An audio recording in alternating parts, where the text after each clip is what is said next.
What's up? How you guys doing? It was black for a second. 0 people on the chat. I love that. Think we got Irrelevant here. What's up, Irrelevant? How you been?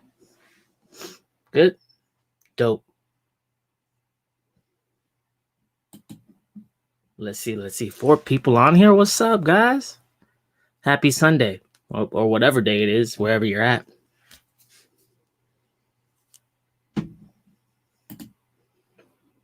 We got Chris Miller. Yo, what's up, man? How you doing? How you feeling? What are you drinking? I got the Mickey Mouse cup that I got for Christmas one year. That's how I roll. Karim, what's up? How you doing? Good morning. Irrelevant to you. Yo, what it do, Scoob? Hey, irrelevant to you. That's pretty interesting news with the was it tattoos, that NFT tattoos or whatever? You could scan it plays a song. What the heck? World's getting crazy, guys. It's getting crazy. Karim's from the UK. That's what I'm talking about. I'm from SoCal, guys. Currently in SoCal. Irrelevant. I'm great. That's awesome, guys. Hey, this one's going to be a little shorter, like probably just an hour or so, because I got a migraine today. And it's like kicking me in the face. You notice my eyes all small? Man. And this, what is this? This light I got here kicking my booty, man. Jacob G. Hi, Dub. What's going on? How you been? 7 people on the chat. I like that. ProTag. Good morning. Welcome. Hey, guys, if you didn't know, I stopped doing music on the live streams because YouTube keeps pulling my stuff down. It's no good, guys. I put in like 2-3 hours most of the time, and they pull it down. Can't be having that. But I'm gonna keep doing the music during regular videos, though.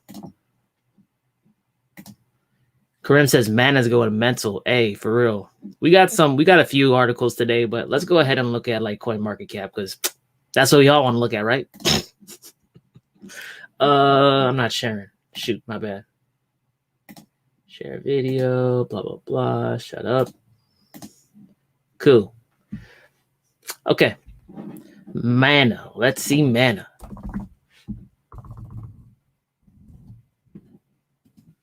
Finally popped. Wow. Oh my gosh, guys. It gets me so hyped. Look at that. You guys see this? Oh my God. That's rude. Man, the thing is too, I didn't pick any up. But you know what? Good for Mana. Because this thing was like in the cents for the longest time. That's insane. Did it come through? I didn't follow it through on the news, but did they actually make like a grayscale trust for Mana? Because I heard that it was in the works. Not financial advice, however. ProTex from Germany. Dope. I got fans all over the world. I'm getting global, guys. We're going to do some meetups. Whenever, CV19 calms the hell down. Karim, can we please take a look at Orchid? Yeah, there's 3 videos that I got to get to this coming week to catch up on all my videos. That's Orchid, that's EOS, and Wanchain. Wanchain's doing it too. Wanchain's like $1, 30? Last time I checked. Orchid. Let's see, guys. Let's see. Yeah, I mean, guys, just look at this thing. You guys have been following my work long enough. I'm not very complicated. I don't got a lot of like moving averages, MACD, RSI, none of that. I just look at geometry pretty much and volume. Look at this. What does this look like to you? This whole structure looks like one big old W. One huge W. What's a W? It's a bullish accumulation pattern, right? This whole thing's a W.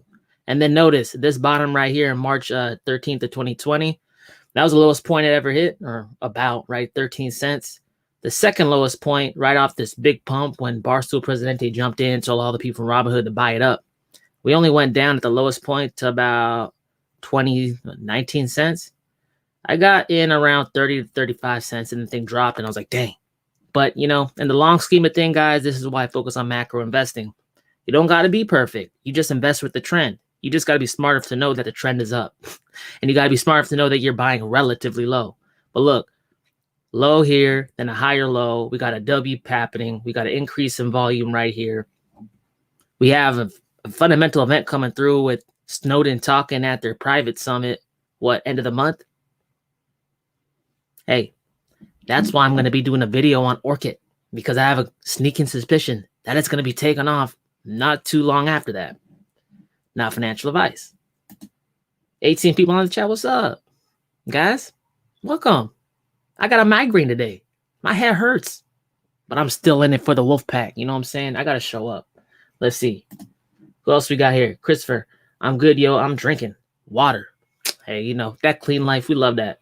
Yo, mana is where it's at. The possibilities are endless. Might be my best investment. Oh, dope, Chris. So, I was actually looking into mana because I was trying to like figure out what should I think of this thing. You know, like I get it.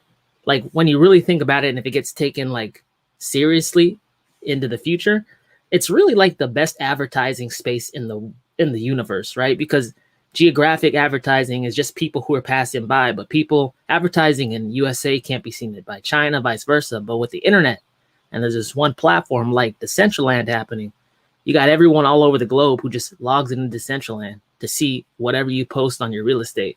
I was looking at maybe getting a property there. I still might, but you know, it's kind of more expensive now. So we'll think about it. I gotta think about it. All right, guys. What's up? 20 people on the chat. I like that. All right. Hey, who see that HBAR popping off though? What's HBAR at? 34 cents. Where'd it go up to? I think it hit like 37 yesterday night. Right? Pretty much. Hey, that measured move though. But guys, like that measured move, like I've been burned so many times on measured moves where it goes way past my measure, right? So I typically say it's conservative, but hey, we hit 37 cents right now. It's kind of ranging, and look at this increase in volume right here, and it's sustained. It tells me I might want to have another leg. This is pretty wild. You know, not financial advice. If you guys got in when I, you know, started making videos about this thing, you're doing okay, man. And that was down here. That was down here. You know, I get a lot of hate about, oh, you know, your investments, like they take forever to pop off. Well, okay, but like when I do that, no one's complaining. Let's see. 20 people. What's up, guys? How you doing? How y'all doing? Man, a metal. Hold up, I'm just checking through real quick. See that? See that? My eye looks all like I got a black eye low key. Those are headaches, man. They be killing me. Okay, we looked at Orchid. Chris is drinking water. Irrelevant to you. OC in the hizzy. Whoop whoop. Orange County. Dope. Dope. Dope. A fellow SoCal resident. Yeah, irrelevant to you. How come it's so damn expensive to live in California? Bro, I be looking at houses like other states. It's like, God, man. Oh my God. Can we look at FET? I don't even know what that is. What is this? I probably know what it is. Oh, no, I don't. Real quick, guys. Then we're going to jump into some news, but mostly we're just going to chop it up. I kind of feel lazy today. Sometimes I feel lazy, guys. I don't know. It is what it is. 65 cents. Oh, you guys can't even see my freaking... I'll make that face again. Fetch AI is doing it, man. I mean, yeah. I mean, it's a price discovery, guys. Notice 22 people on here. I give a little more gems in my live streams, right? Because you guys are the real ones. You guys are the real ones. You're not chasing the pumpy titles. So check it out. Look. Whenever you look at something technically, understand that there's two ways to analyze an investment. There's a fundamental way and a technical way. Okay, so the news is the fundamentals. Everything you talk about in your chat groups, that's fundamentals. That's all good. That gives you a backbone. That gives you like strength to stand in your investment with conviction. But technically speaking, it's good to know like these points, right? So this thing hopped on the scene. I don't even know when this thing came online, but for this chart here, popped on the scene around March 2019, right? At 37 cents, and it dropped. Guys, from what I can sell with altcoins, that typically happens unless it's a super pumped project, like a lot of hype around it. But these things typically drop they find a bottom, okay? Especially if it's 2019 in the bear market.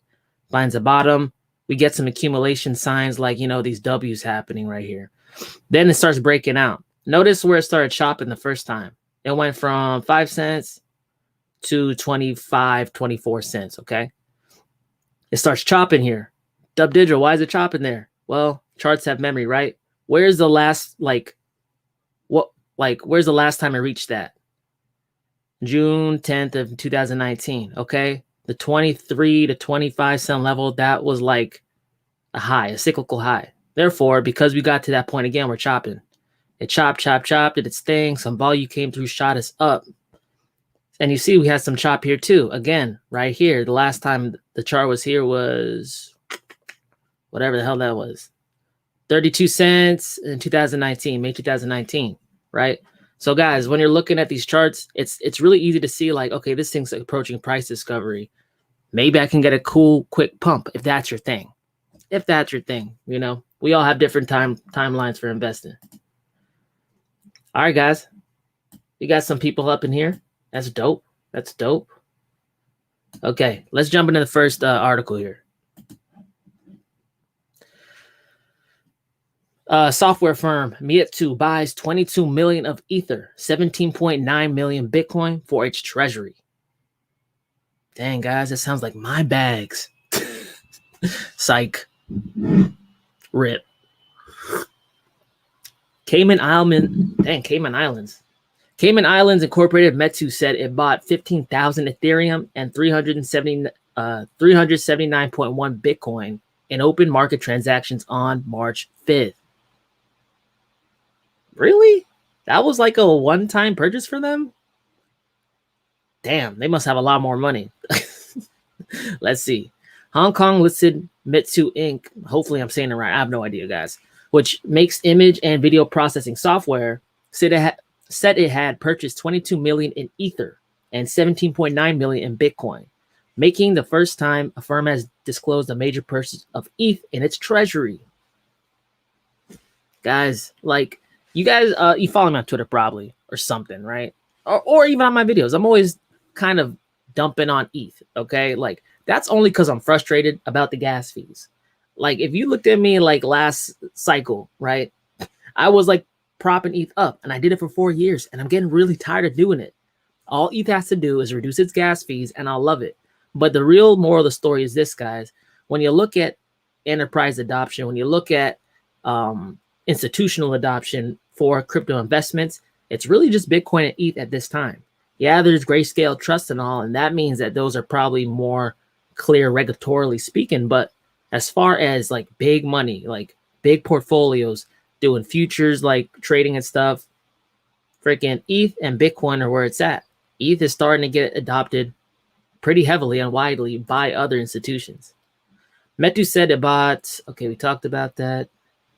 The purchase were made under terms of a previously board-approved cryptocurrency investment plan that allowed the company to invest up to 100 million crypto, financed by cash reserves other than any remaining proceeds from Meitu's 2016 IPO. Wow, board approved. See, that's the thing. Like, these big companies, they got to get board approved. They got to get all these other people saying it's good to go. That's why you and I can get in earlier, because we ain't got no boards. I am my board. I love that. The company said while buying crypto helps diversify its holdings away from cash, most importantly, wow, away from cash. See, people never used to talk like that, guys. 28 people in the chat. What's up? The company said while buying crypto helps diversify its holding away from cash. Guys, the US dollar is supposed to be, or at least fiat currency is supposed to be considered safe havens. The world's no longer thinking that anymore. They want to get a safe haven on the safe haven. They want to have a plan B to the plan A. More importantly, the board considers this a demonstration to investors and stakeholders that the group has the vision and determination to embrace technological evolution, and hence preparing its foray into the blockchain industry. Yeah, see, guys, it's starting to become like, oh, you're an idiot for being in crypto, to like, you're not in crypto, you're not thinking, ahead of the game. I like that. What do you guys think?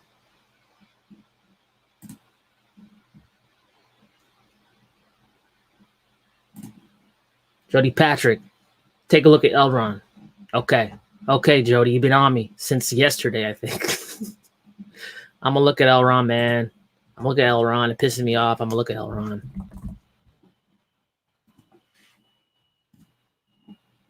Guys, I get all butthurt when I talk about Elron because I could have gotten this thing at $8. Can you blame me? Makes me sad. Makes me sad inside. Hey, Elron looks pretty hot, to be honest. Just technically speaking, from a risk reward standpoint, it's not my favorite because it's so high up already. Doesn't mean it can't go higher. It definitely could, but I'd rather be buying at $8. So, guys, like let me break it down to you. There's different plays, right? Whenever you're buying something higher up in the sky, your time that you want to hold that asset should be less, just from a probability standpoint, right? Because if an asset has appreciated more than other assets, unless it's some kind of megalithic Ethereum, Bitcoin kind gainer coin, which, come on, let's be real, is improbable. It's not like every crypto's running around doing that kind of gains. So like when something's already up, you should be like, okay, I don't want to sit on this for, as long as the things I'm sitting on down here, because you could take more risk. You could ride your bags higher or at least longer and still come out with a gain and be less precise with taking your profits. But with that said, just want to clarify with Elron, right? I see an obvious like triangle forming. Where will this triangle actually form to? I don't know. Will it be out here in April, May? I don't know. It's kind of early in the structure, but I want to see some of this volume pick up. But this doesn't look like it's the end of Elron, right? It already corrected pretty freaking deep from almost $200 to $110. So that's almost like what, 40%? And guys, just so you know, rule of thumb, 40% is around the golden pocket, the 61.8 Fibonacci level. That's the golden pocket. People like to pick things up at the golden pocket. Hey, notice why this was the low. Because people were probably picking this thing up at the golden pocket. All right. I talked about Elron.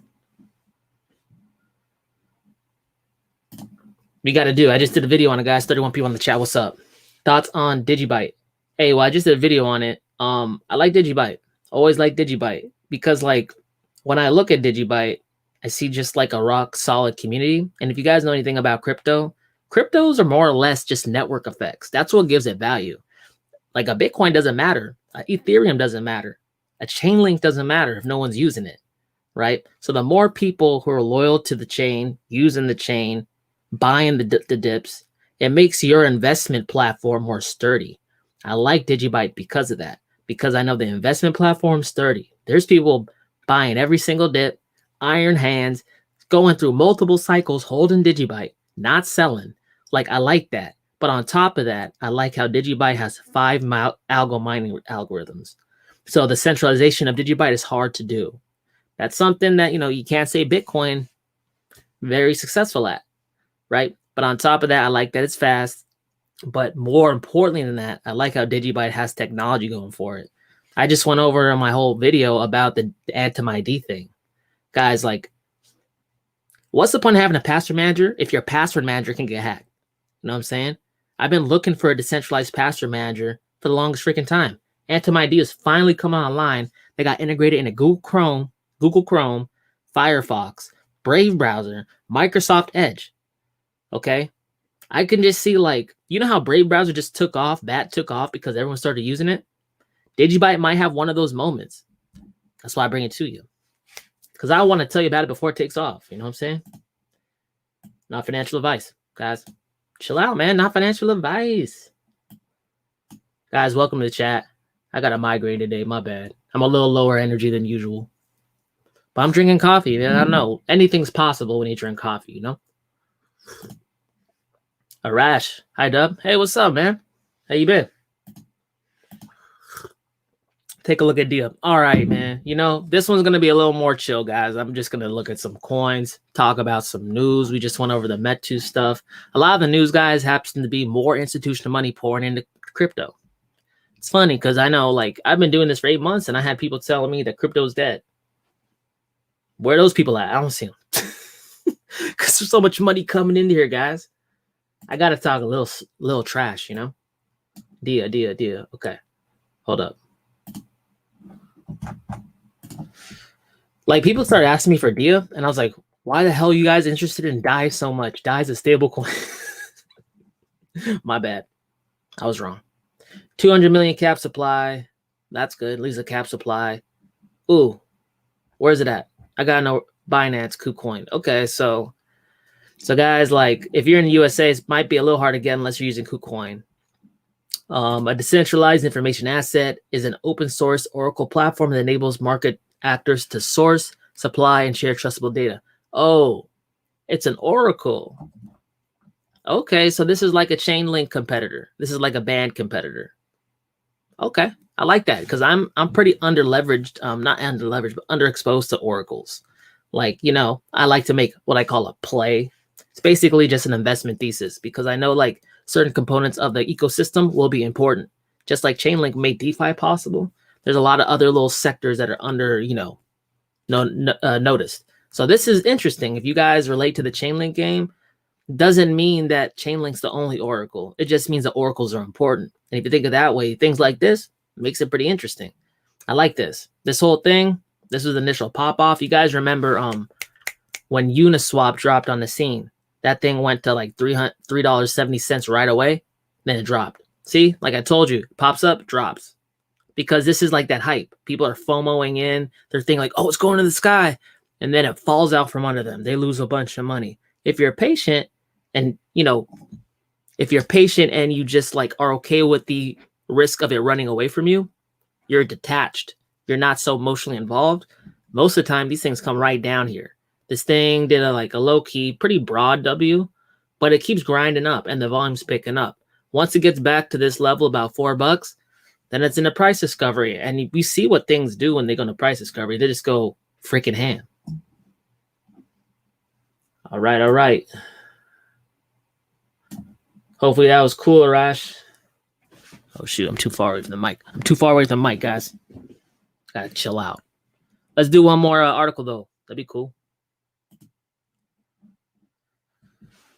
Norwegian multinational Acre, ASA, to invest in Bitcoin through new unit. Acre ASA must be like the name. My bad. I haven't read these articles before.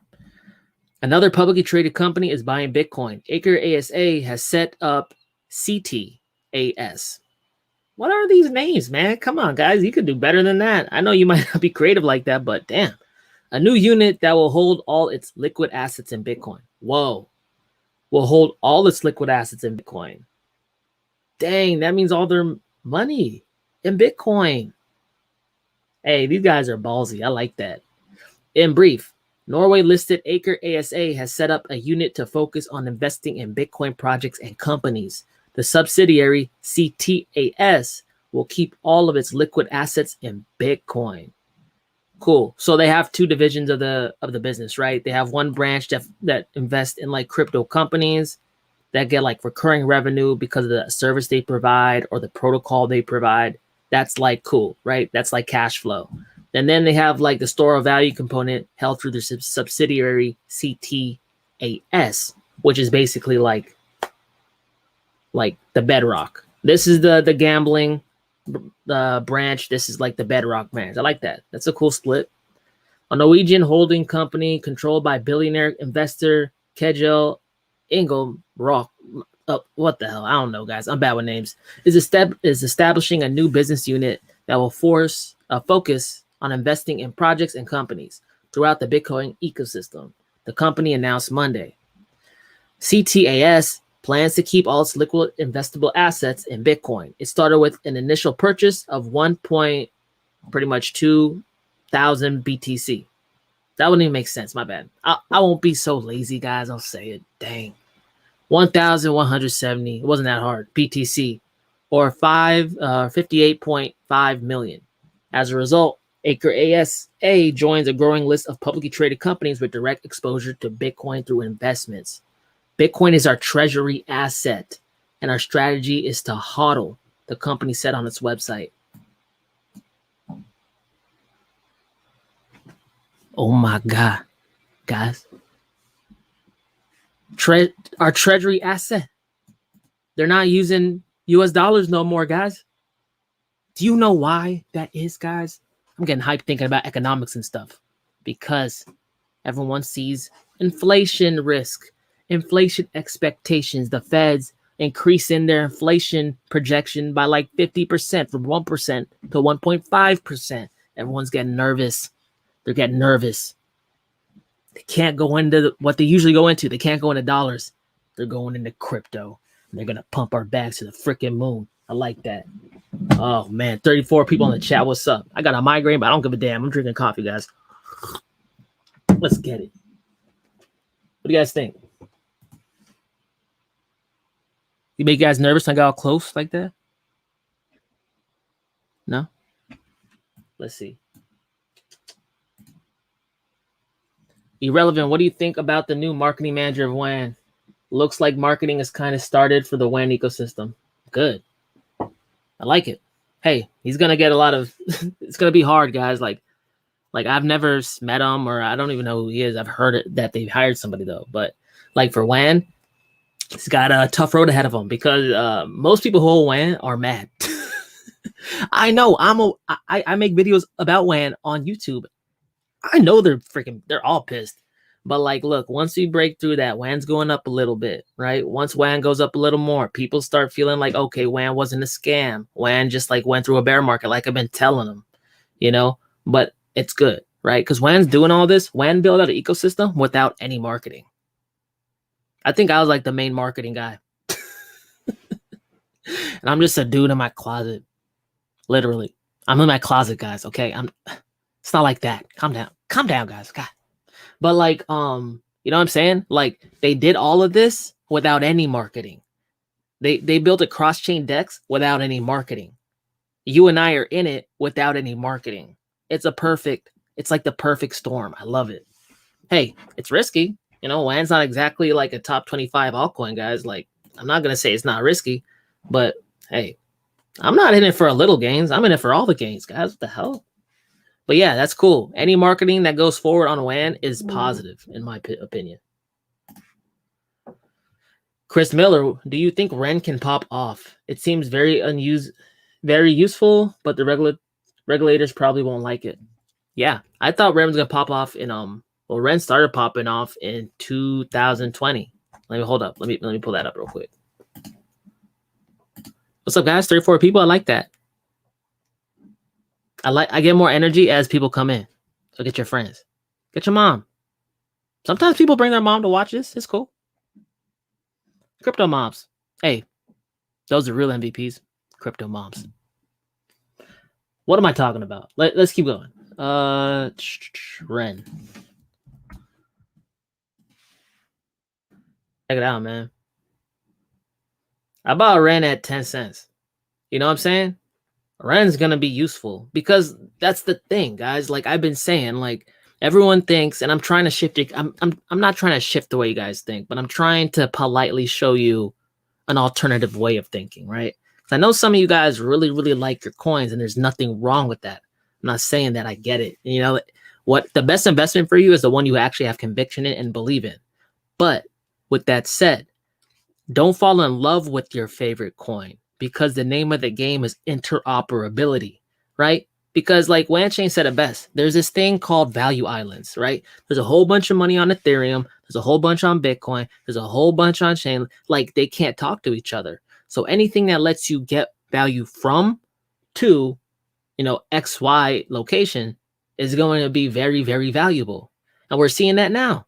We're seeing like Binance Smart Chain built a bridge to get Ethereum onto their chain, because they had higher yields. People with a lot of Ethereum took them up on that offer, and they're making higher yields. So things are working symbiotically now. REN was the first project that I found out about in 2020 that was doing that. Not saying it was the only one. It's just the one I found out about first, right? So REN is popping off. And I mean, look, just look at the volume profile, man. Like increase the volume. Hold up, you can't see.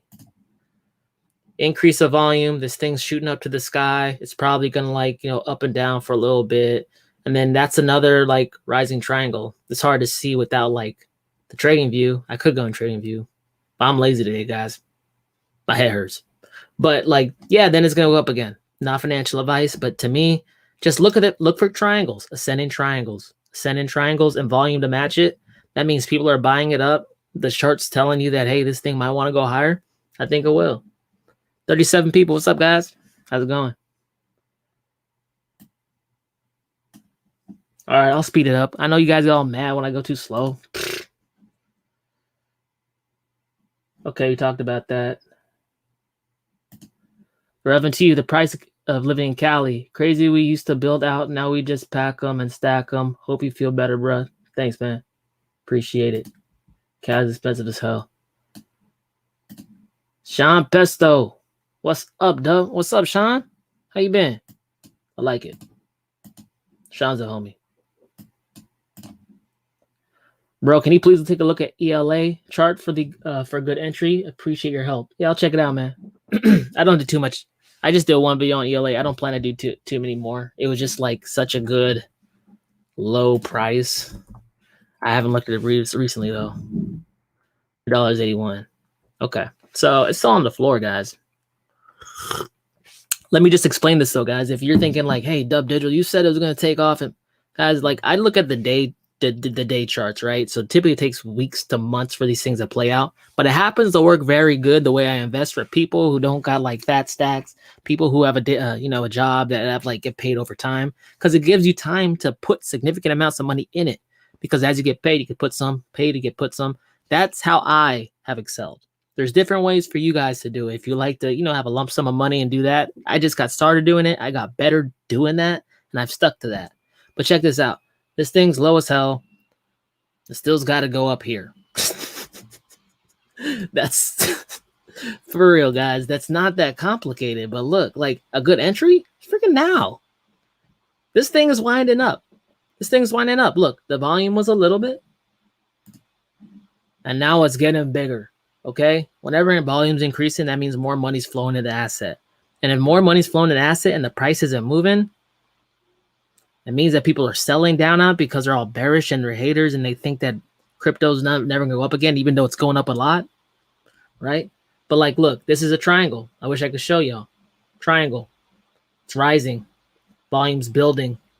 And even if it falls down, man, like the reason I say it's a good entry is because even if it falls down, what's it going to go down? Down to $2? From $3.80 to $2? Who cares? Like literally who cares? Because this thing can go up dumb amounts, like back up to $80 and higher. So you can lose like 30%, 40%, 50%, or you can make like, 15 times? You know what I'm saying? So a good entry point, as long as you don't sweat the small stuff, you might get some corrections along the way because this thing is trying to break inertia. It's trying to break the gravity, get out of the atmosphere. That's hard, man. The first impulse up to get out of the atmosphere is always the hardest one, But once it gets going, once it starts hitting $30, $40, you're not really going to care if you got in at $3.80 or $2,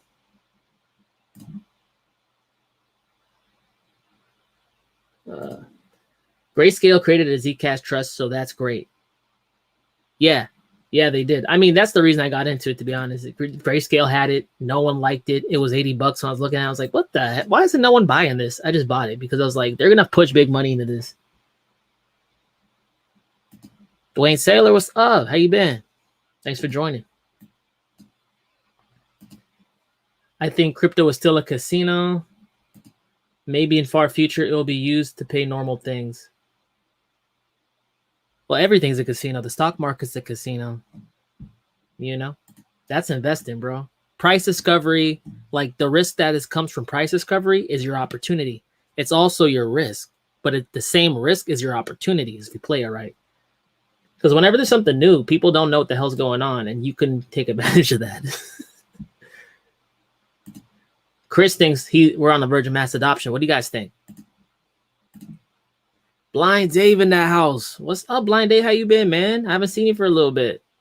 How's that Tesla Snow going, man? I like that. I want to pick up a Tesla Snow one day. Thinking about it. Might get it on the bear market. DubDigital, everything. What comes up comes down. That has always been the case. Do you recognize HBAR will come down too? I'm a little late to the game, but see potential. I mean, yeah, okay, so guys, from this impulse up, I'm expecting HBAR to come down. but understand the long-term trend throughout the bear market, I'm expecting it to go higher. Will I keep adding to my HBAR bags? Personally, I won't, because I've learned from the last cycle, guys. I kept investing up, up, up, up, up, up, and it fell out. You know, if I just invested at the bottom and sat there, I wouldn't lost any money.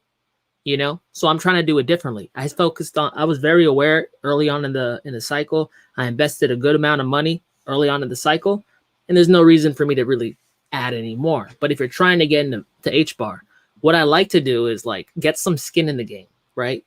Put some money in, you know, something that, you know, you're not going to laugh at, but something that's not going to break your back if it falls down.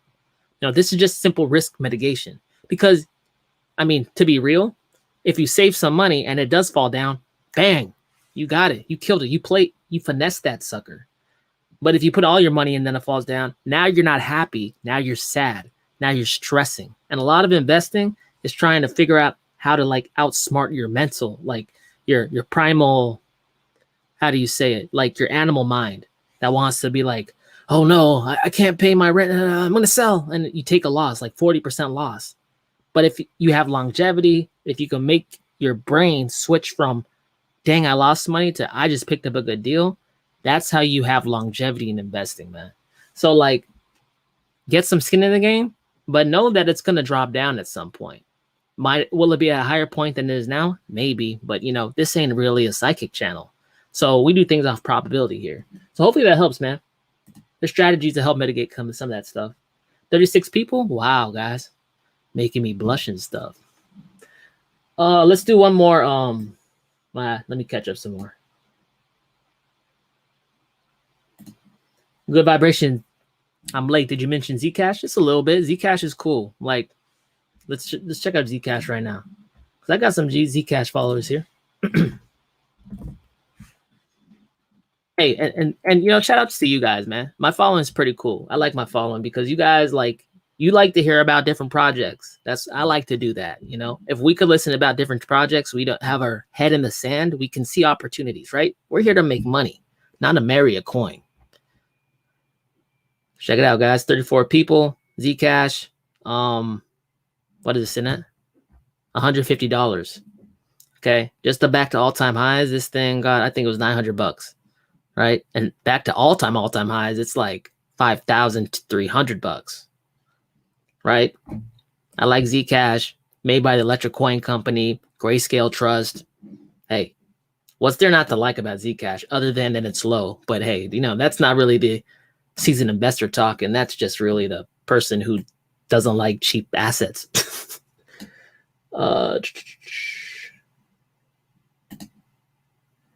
Chainlink is one of the most used protocols, bro. Yeah, I know. I'm not talking hate about Chainlink. I'm just saying that like it's not the only DeFi oracle, right?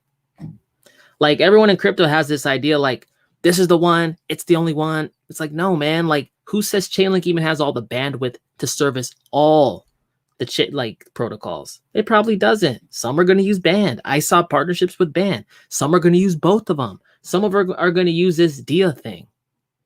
Like, guys, like Chainlink, it's good. I have Chainlink, but like I don't love Chainlink. Like if there's another data oracle that I find that's interesting, I'm gonna look at it. Let's do another article. Well, actually, no, I'm gonna catch up. I want to get, I don't know. Mario, yo, Dub, take a look at Mega. They're dropping their new 3D metaverse tomorrow with a huge marketing campaign. Mega. Okay, real quick.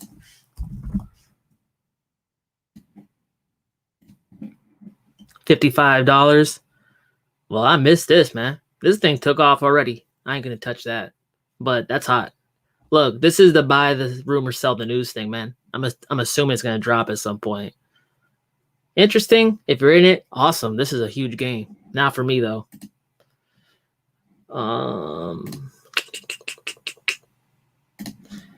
BTR on fire. Let's see it. It's true.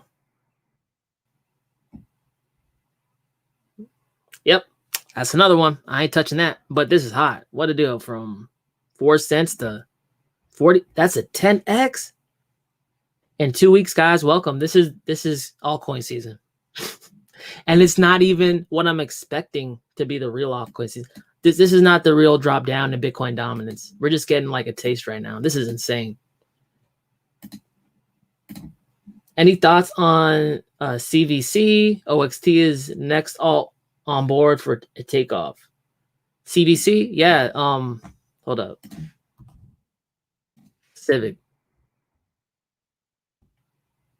Where the hell is it? 45 cents? Yeah. I mean, obviously this next leg is going to be sick. This thing's going to go up to about, well, probably not right there. It might get some, like, you know, people might get, oh, it's almost all-time highs. They do some selling. Look at some chop action. I don't know. But we're looking at what, over $1.20? It's currently sitting at 45 cents. I got a friend who, like, he's banking on this next leg. And I think it's going to go straight there, to be honest. Like, look how vertical this thing moves.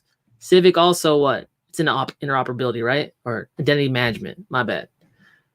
Hey, oh, you can't even see it. My bad. Shoot. Sorry, guys. But, like, this is what I'm talking about. It's going to go straight there.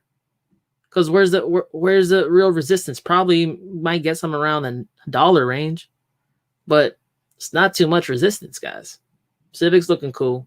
OXT looks hot. We talked about that earlier. Make sure to rewind and check that out. But we reviewed the chart on OXT.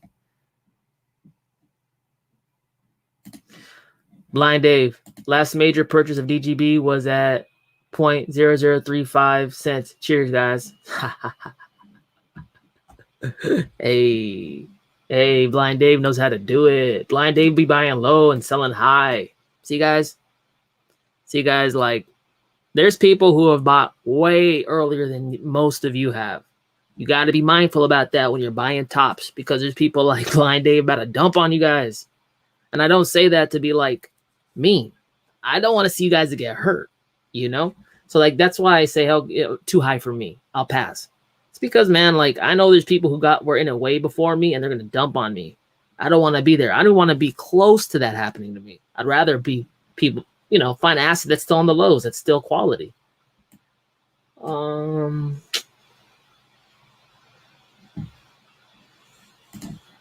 Carolina, can you look at B Pro, please? I'll do it because she said please. That's real nice. 36 people. What's up, guys? Welcome. Hope you're having fun. Holy smokes. Carolina, this thing's going ham. You bought this thing? When you get in here? It would have been dope right here. This thing is popping off. What the hell is this? Where's it at? KuCoin, Uniswap, BitMax. I don't even know about this. BPro Network is a code base for DeFi, gaming, prediction markets, and more. Oh, so it's like a one-stop shop? I don't know much about it technically. I mean, technically speaking, this thing is on fire. That's hot. There's not much to say about it. It's hot.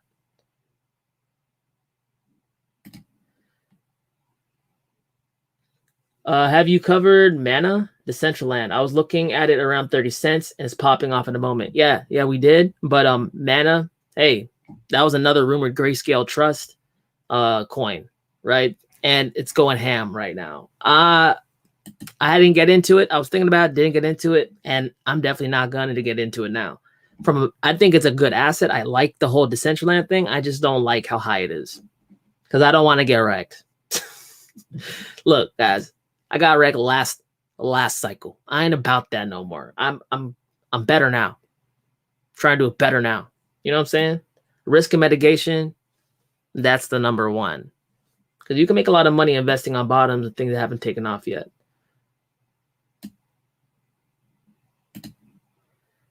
Ziki, in less than 1 hour, 2 days ago, 18 mil volume in OXT. That can't be an individual in the small of a cap. Something big at private. Stuff your bags. Hey, you guys saw my last video. I owe you guys, OXT people. Dang, I can't. What the hell is going on, guys? OXT, I owe you guys a video next week updating what I think is going to come right before the private summit. And I agree with you. I think it's going to take off. I think they're going to announce something. Snowden's there, man. They can't miss a promo opportunity. When Snowden's there, you know they're going to drop something. 39 people. What's up, guys? Hey, you know what? Let's do one more article because this is a news thing. But I'm gonna get back to your comments real quick. Galaxy Institutional's Ethereum fund raises 32 million at launch from a select few. It's probably Novogratz. Oh well, no, that's his thing. So I wonder who it is. 5 investors have put money into the fund since Galaxy unveiled them in late January. SEC documents show. Galaxy Digital's institutional grade Ether fund have raised over 32 million since their February launch, according to documents filed Friday with the U.S. Securities and Exchange Commission. Early investors on an onshore 22 million fund in its Cayman domicile 10 million. What the hell? All these things are Cayman Islands, man. What they doing? What you doing, Novogratz? What you out there doing? Hey, I bet it's pretty as hell though. Hey, doesn't Raul Paul live out there? Raul, I know you be watching this. Fly me out, bro. I don't got the CV. I'm cool. I'm chilling. Funds debut. The funds debuted as ETH debuted. I don't know. That word always freaks me out. As ETH settled in the 1500 range, well below highs set February when the native asset of the world computer topped 220. What the hell talking about? It doesn't matter to me. Okay, this is better. Bitcoin has solidified its lane as a store of value in which we continue to have conviction, while the Ethereum blockchain's general programmability presents a distinct growth opportunity. Galaxy Asset Management Chief Steve Kurz. Today, CoinDesk in January, we're excited to help our clients participate in that potential upside as a complement to Bitcoin. Okay, whatever. See, so like Wall Street's very slow to adapt, right? They're like, after 1 year, after 10 years, Bitcoin, we'll take Bitcoin. And then, Ethereum. You know how many cryptos there are now? That's why I'm looking at like these grayscale trust things, because Wall Street's not going to take 1,000 cryptos, guys. They're not going to take 2,000 or 3,000. They're probably going to take 50, And a good jumping platform for that would be to look at grayscale. What do you guys think? That's enough. I'm done. 37 people. I lost 2 people. They don't like me reading, guys. What's that about? Can you look at Algorand real quick?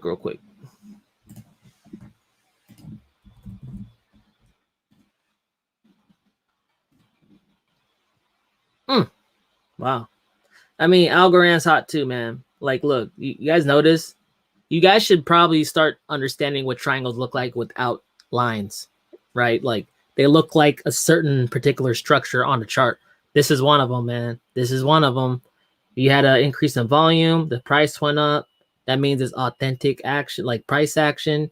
Because like when you see volume go down, price go up, someone with a lot of money is pumping this thing up, getting ready to dump on people. But that's not what we see here. We see like the market in general moving up. Volume goes down, price comes down. But then you notice some chop action here. People are buying it up again. And eventually, volume will pick up again. And then we'll probably take you up to all-time highs, maybe through price discovery at that point, because there's not any real what do you call it, like resistance there. Algorand looks cool. I mean, it would have been better to buy down here, always would be, but I don't think this is a bad one right here. And if I threw a fib retracement on this, it'd probably be sitting at the 61.8 golden pocket. It looks like it looks deep enough.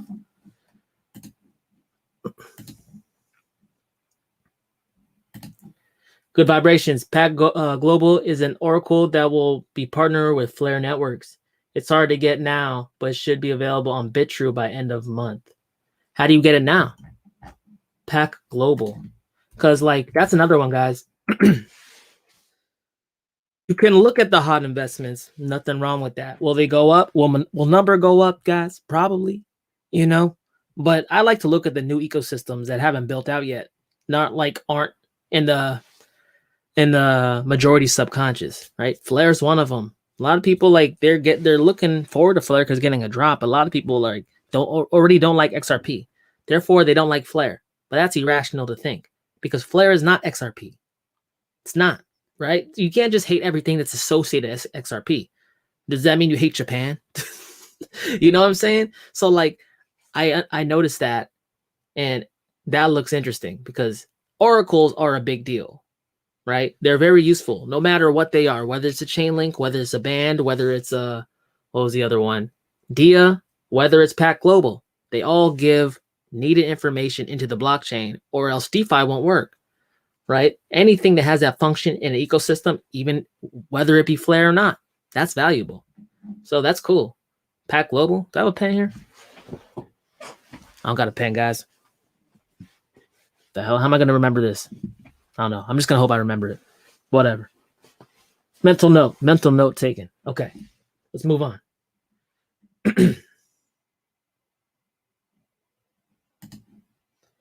What's up? Can I get a thumbs up?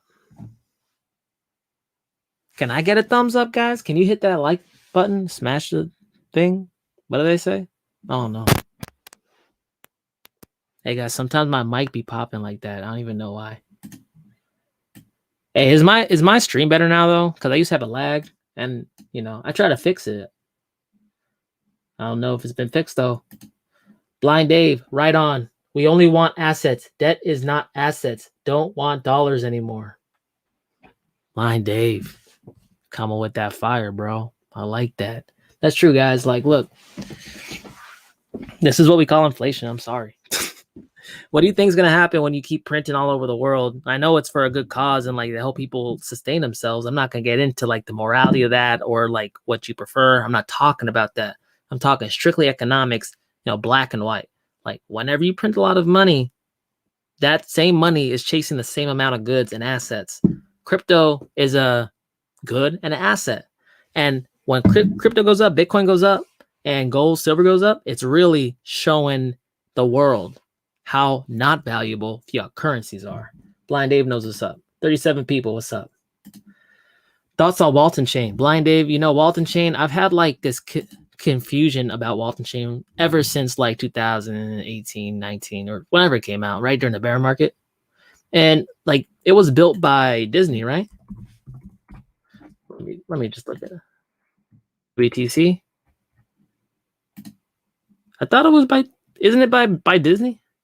Let's see what CoinMarket has to say about it. Walton Chain is building an ecosystem that melds blockchain, RFID technology, and IoT, Internet of Things. The Walton team develops and produces transaction IDs reading RFID chips, which can generate their own random ID hashes that are uploaded simultaneously to the blockchain via the RFID reader. This translates to an enhanced operational efficiency, especially for supply chain use cases such as high-end clothing identification, food and drug traceability, and logistics tracking. Huobi Global, BitThumb, Binance. Okay, so my thoughts on it. I thought, isn't this Blind Dave? Wasn't this like didn't their like icon used to be like a dragon? And like Walt Disney built this? It don't sound like this is the right one I'm talking about. But with that said, WTC, if you're referring to that, sounds hot. I mean, it sounds like a VeChain competitor, right? Supply chain based, RFID. It's like mainly built for like warehouses, scanning it. Just kind of like, that sounds dope. I like it. I like the concept. I don't know much about it fundamentally, but from a freaking technical standpoint, that's hot, man. It's really low. If it catches on, it's been around since 2018. So this must be the Walton Chain, no? And 100 million max supply. Looks interesting. Looks like if it takes off, it will be a high flyer. I mean, this thing did a mini breakout. Hasn't really broken out yet. Once it hits $3.30, it's going to start flying. But, not financial advice. But hey, I don't think it's a bad look.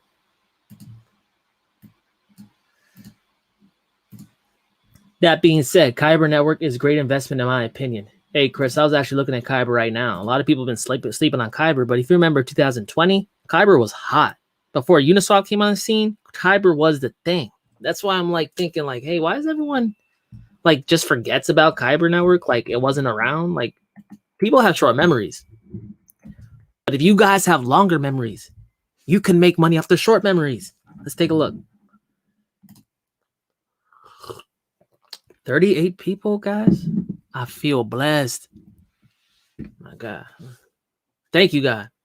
I got friends on the internet. As my first stream was pathetic. Let's see. Yeah. Hey, man.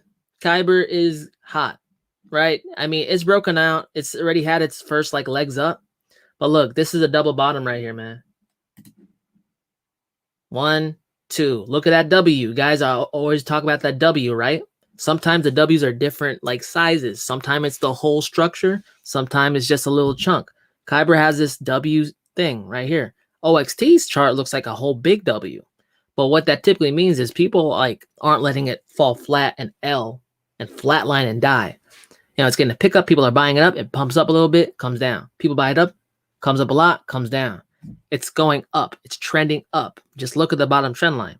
Once it passes, I'd say significantly passes $2.70, then it's going to make a pretty profound run to $5. So that's, you know, pretty good risk to reward ratio. Then after that, hey, Kyber Network's trying to be like its own, like it's like a kind of like a pseudo Thor chain, right? Shouldn't say that. Not a Thor chain, but like a liquidity protocol. You know what I'm saying? So like Kyber Network's doing things besides it's just decentralized exchange. And it's the only one you can do limit orders on straight from your hardware wallet, if I'm correct in thinking that, right? Unless I'm wrong. I don't think so, though. Kyber Network looks hot. I like it. I like it. I rambled on. 43 people. What's up?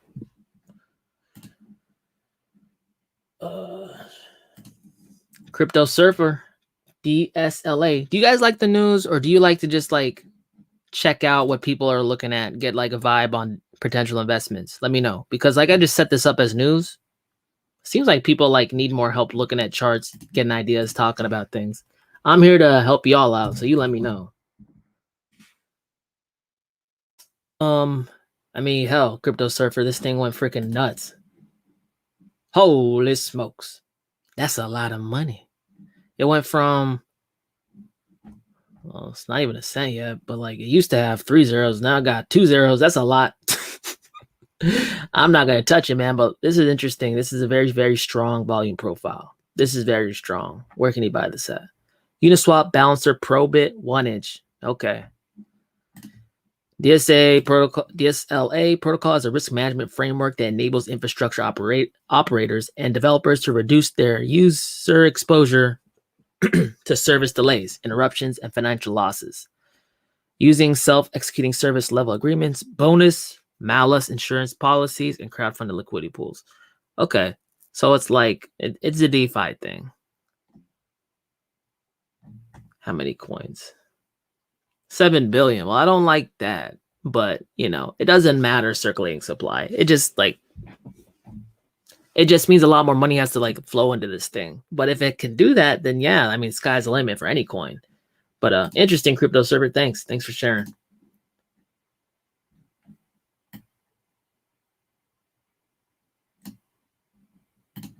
Blind Dave also are visiting Icon destinations of Singapore and Thailand. Yeah, big in Asia, right? Icon's big in Asia. Yeah, also focus on interoperability. I heard some talks that people, well, I don't know if WanChain's doing it, but it makes a lot of sense for WanChain and Icon to partner up. Jasmine Joseph, thoughts on T-Fuel, recent pump, and staking? So I made this pretty known, right? Like I never got into the Theta game. I saw Theta at 12 cents. I never picked it up. Hey, you win some, you lose some. Theta's going crazy. It's like at $6 now. Then they do an airdrop and give everyone the same amount of Theta fuel. That's going crazy. I've heard that like Theta's just going crazy. And like it's, you know, they have ties to Samsung and stuff, and also being like a potential alternative to YouTube. Hey, also heard rumors of them potentially using Theta, YouTube using Theta to do some background infrastructure, you know, like so they don't have to have so many people and they could save money that way. Hey, Theta's hot. I mean, it's moving strong.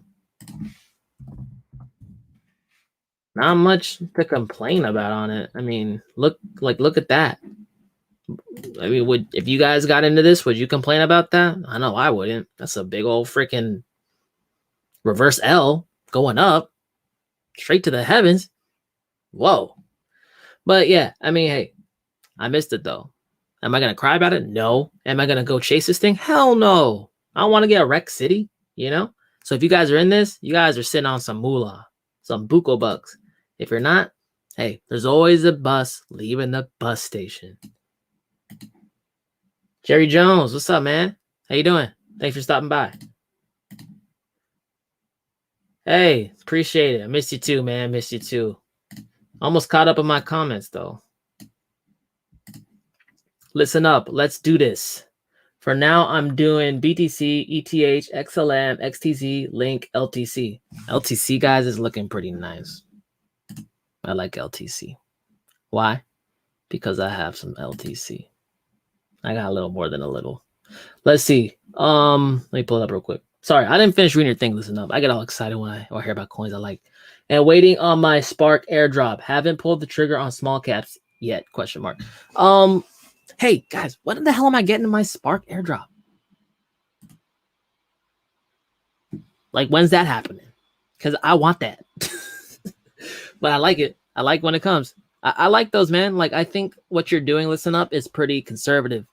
And not in a bad way, right? Like, because seriously, how much risk do you have to expose yourself to in crypto to make a lot of money, right? Like, when you got Litecoin last cycle going from $4 to $400, what? You know, like, you don't gotta be in the smallest cap coins, but I'm already in some small caps, right? I don't have a million anymore. I've consolidated into bigger, more safer cryptos, what I consider more like safer, but I still have the ones I really, really like Wanchain. Wanchain and Wasp are pretty much my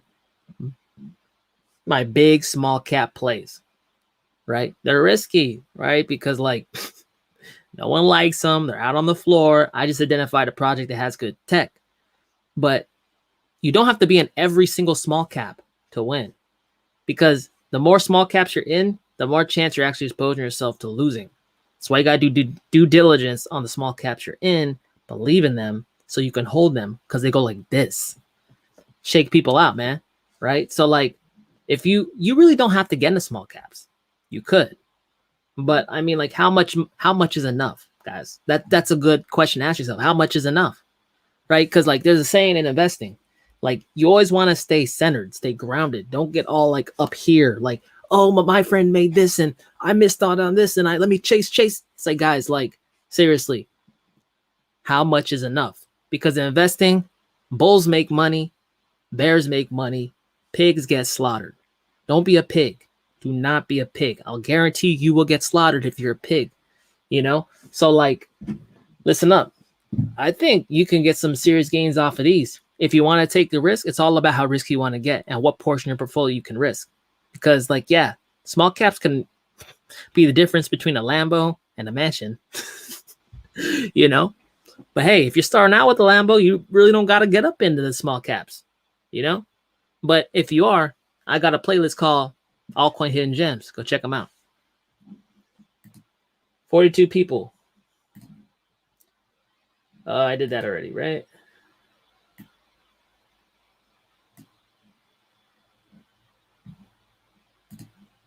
Robert sold 100,000 of HBAR. Dang, man.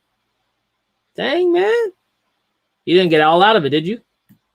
Because I think, you know, over the trend, it might go higher, right? VeChain about to explode. Let's take a look at VeChain. Let's see what Robert's seeing. Let's do it, guys.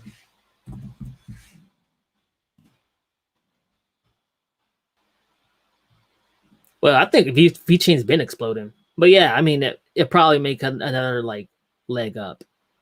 It's probably not topped out yet. The volume's not indicating that. Because right, pump went up, came down, volume came down, volume returned back up. It's coming up. I mean, VeChain is a huge project. VeChain's huge. People love VeChain. It's not like even speculative in my mind anymore.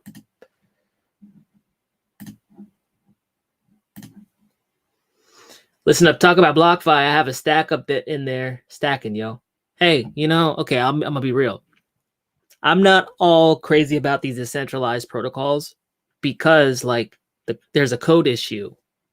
I'd rather have to worry about third counterparty risk and like all that than a code issue. We hear about hacks all the time on DeFi protocols.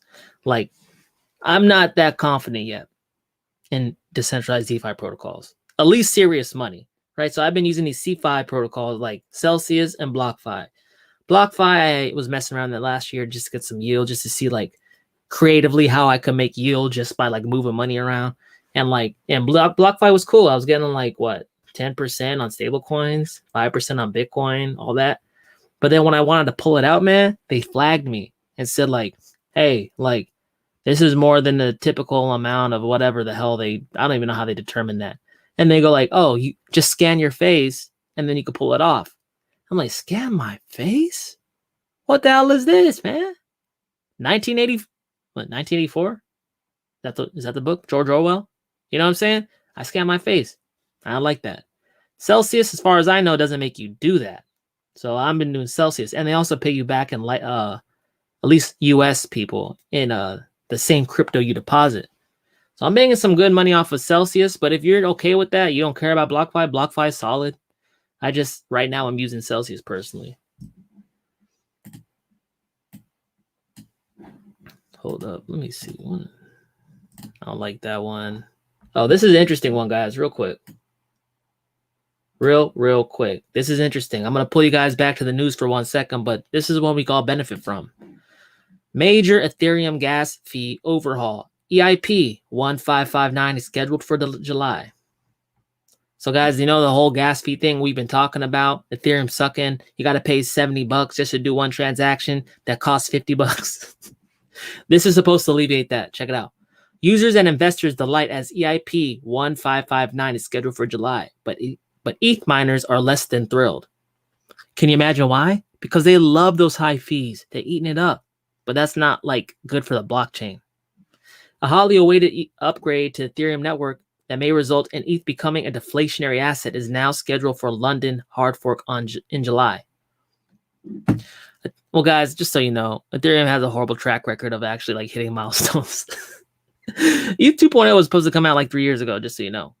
Ethereum lead developer Tim Bieko or whatever previously stated that the decision would be made today 2 weeks ago and proposed the inclusion of the core developers call today. There were no verbal objections. We're in a spot where the EIP is sound. I think we are ready to include an upgrade. The proposal, co-authored by Ethereum co-founder Vitalik Buterin, will transition Ethereum's fee structure away from a bidding system that allows miners to prioritize the highest bids. The new fee structure will dynamically and programmatically adjust fees so users only pay the lowest bid for each block. Additionally, the base network fee will now be burned on each transaction, potentially leading to a deflationary token economics for ETH. Okay. Interesting. So every transaction fee is going to get burnt? Is that what they're saying? Help me out, guys. The proposal has been widely anticipated by nearly all members of the Ethereum community, including investors, speculators, regular users of the network. An analysis of network transactions last year found that EIP 1559 would have burned 1 million Ether over the course of 365 days. Wow. That is deflationary. Almost 1% of the network. Earlier this month, research from EFT issuer Grayscale concluded that a deflationary mechanism will be a boon for the Ethereum price, creating a positive feedback loop. Yeah, less ETH, price goes up. Less ETH, price goes up. Less ETH. See, this is awesome because that was my main knock on Ethereum, guys. It had an inflationary supply. That's not a problem anymore. And if they can get the gas fees under control, that's freaking dope. Users have also been belly aching about belly aching. Oh my god, are you serious? Belly aching like we're complaining, bro? Like who doesn't like who likes paying $70 a transaction? Please tell me. Nobody. That's crazy. Anyway, whatever. I'm done with it. What do you guys think though? That's interesting. That's one we all had to learn about, okay? Because that's going to affect the whole industry. That's really, if that really goes through, that's going to send alts to the moon. Moon boy season, bro. No one talks about CVC, but I love it long. Current set up, very good too. Yeah, CVC looks cool. Technically speaking, it looks dope. Indy, how high do you think BTC will top out on and money runs into alts? Oh, okay. Like what price? I'm not sure, but I can help you out real quick. Let me jump over to TradingView. Like I don't make a prediction on the price, guys. I let the chart tell me. That's what good traders do. Okay, so Oh, actually, you know what? Trading View. BTC Dom. So guys, if you just put in Trading View BTC Dom, that's going to take you to the Trading View Bitcoin dominance chart. You can also monitor this. You don't got to wait for my videos. I really want you guys to get better at your technical skills if you're not good at them right now. It's going to help you. It's going to make it way less stressful. You can make plans based on sound like reasoning you could understand, explain to others. It just makes investing much more like enjoyable. But okay, guys, look. So this is what I thought would happen, right? We have a rise in the Bitcoin dominance. Let me get on the weekly here. So just so you guys know, if you haven't looked at my videos before, this is the Bitcoin dominance chart. This was the altcoin season 2017. This thing, meaning the Bitcoin dominance, like dropped, the money dropped out of Bitcoin, went to altcoins, about 58% of it, a lot. Last year, May 2020, or what is this? Yeah, May of 2020 to October of 2020, that Bitcoin dominance only dropped 13%. That's effectively 4 times less than what occurred here, right? Rose up again because Bitcoin started taking off from 10,000 to like 50,000. Now we're at 60,000. See how that works? The money went into altcoins real quick. Bitcoin took off. People sold off their altcoins, and the Bitcoin price went up because they FOMO'd into Bitcoin again. And then what we do, though, what I like to do, you guys do if you want. I like to be on the opposite side. I'm doing the opposite because then I know now I'm like loading myself in alts because we had a drop. We have another rise because the Bitcoin is going to into the 60,000s. Everyone likes that. It's cool. They think they're missing out, blah, blah, blah, whatever. This is just a bounce. Who knows how high it's going to bounce? But once you start seeing this red line start dropping below this 58% level, oh, it's going to get real. It's going to get real because I've been sitting out here for 8 months saying that at some point we're going to have a retest of the 36% Bitcoin dominance level and even maybe lower. We'll have to see. What Bitcoin will be at that price, to be honest, I'm thinking like probably in April we're going to start seeing that. Maybe like 70,000. That's crazy though, right? Maybe like 70,000. It makes me think how high Bitcoin will go this cycle, right? Because everyone was saying 100,000 Bitcoin. Guys, we're almost there now. We're almost there now. And people say, well, maybe that means the bull run's ending early. And maybe, or maybe Bitcoin could just keep going and going like Bitcoin typically does during bull runs. So not the answer you really wanted. Sorry about that. But I think this is a sound reasoning, right? Because just watch this chart. You don't have to predict the price of Bitcoin, what it's going to go to. Just watch this chart. This tells you when money's actually leaving the Bitcoin.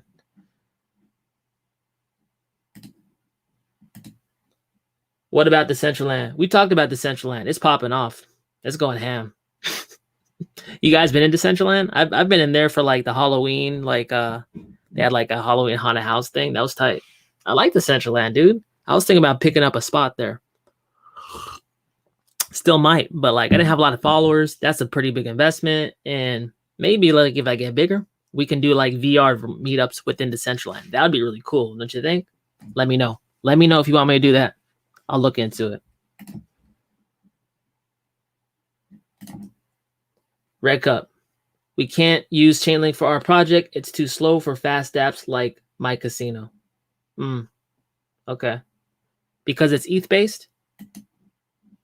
That might open up for other blockchain oracles to be like potential, right? For like EOS, right? Snappy. There's a lot of other ones, right? I'm not just throwing out EOS like it's the king. It just came to my mind, guys. Don't calm down. Calm down. What's your favorite crypto to buy now cheap? Oh, you guys want to go I'm almost out of articles and might as well. You guys want to go hunting? Let's go hunting. I like hunting. Let's check it out. Let's help Ron out. Let's check it out. Let's see what's popping. First, I like to see what's going up. Decentraland's going crazy. 40% up. That's crazy. Harmony 1. Hedera's up there. Hey, Theta's 77. What? Theta went from $12. 12 cents to $7, guys. Holy smokes. Okay, whatever. We're not looking for coins that went up on a 24-hour basis. We're looking for coins that went down. So we just do that. Bitcoin SV? I don't know. Okay, maybe not in 24 hours. Let's look at this. NEM, Ocean Protocol, the graph. What are you looking for, Ron? Are you looking for like a long-term hold? Or are you looking for a swing trade? Because it matters, right? My answer is going to change depending on that. I don't know, man. Like, everything's kind of green today. If you're looking for a top 25, a lot of people have been like hating on me on this. I like EOS because look at this upside. I mean, we already have higher lows forming on this. It's been slow off the gate. I will give you that. I got a lot of people hating on me for EOS. Guys, give it time. Like, this is macro investing, though. It's not like trading like that. Sometimes it takes a little time to play out. But Zcash is really cheap, really dope if you're willing to take the risk. This chart scares a lot of people. It scares a lot of people, Ron. I don't know what to tell you. Like, if you're okay with, doing stuff like this thing could be a huge payout. If it goes back up here, hey, we know that coins, once they pass all-time highs, they go higher, right? How high will this go? There's no freaking resistance. I just like it technically like that. And it has a grayscale trust. Dope. Also, Bitcoin Cash. I'm going to just give you some big ones because I'm assuming you're talking about like holding coins. Something with like, a lot of liquidity behind it. And guys, the reason I'm getting a lot of my money into bigger coins, because bigger liquidity. No matter when I want to pull it, there's going to be money there for me to pull it. Like, that's another thing you guys got to think about. But look at Bitcoin Cash. This is like, well, it's out of the top 10 now. It's number 11 in market cap. This thing's sneaking up. It's grinding up back to this all-time high, and the next, the cyclical high, November 2018. That's basically when everything dropped down to death. But once you get back up there, it's gonna grind up, and then bang, shoot on up to $1,700. Then bang, shoot up there to freaking $4,000, and then it's going to price discovery. Would it be crazy to think that Bitcoin Cash could maybe be $40,000 by the end of the cycle? I don't think so. I don't know why it couldn't. Bitcoin Cash could pull a Bitcoin from last cycle. Huge liquidity. All the Bitcoin whales are whales in Bitcoin Cash if they didn't sell off. Huge liquidity. Some original Bitcoin people, Bitcoin whales, believe in the ethos of Bitcoin Cash and sold off all their Bitcoin for Bitcoin Cash. So, hey, I like this coin a lot right now. Trying to give you guys timely input. There's other ones too, man. I mean, WAN chain, but that was a better investment a little bit ago, right?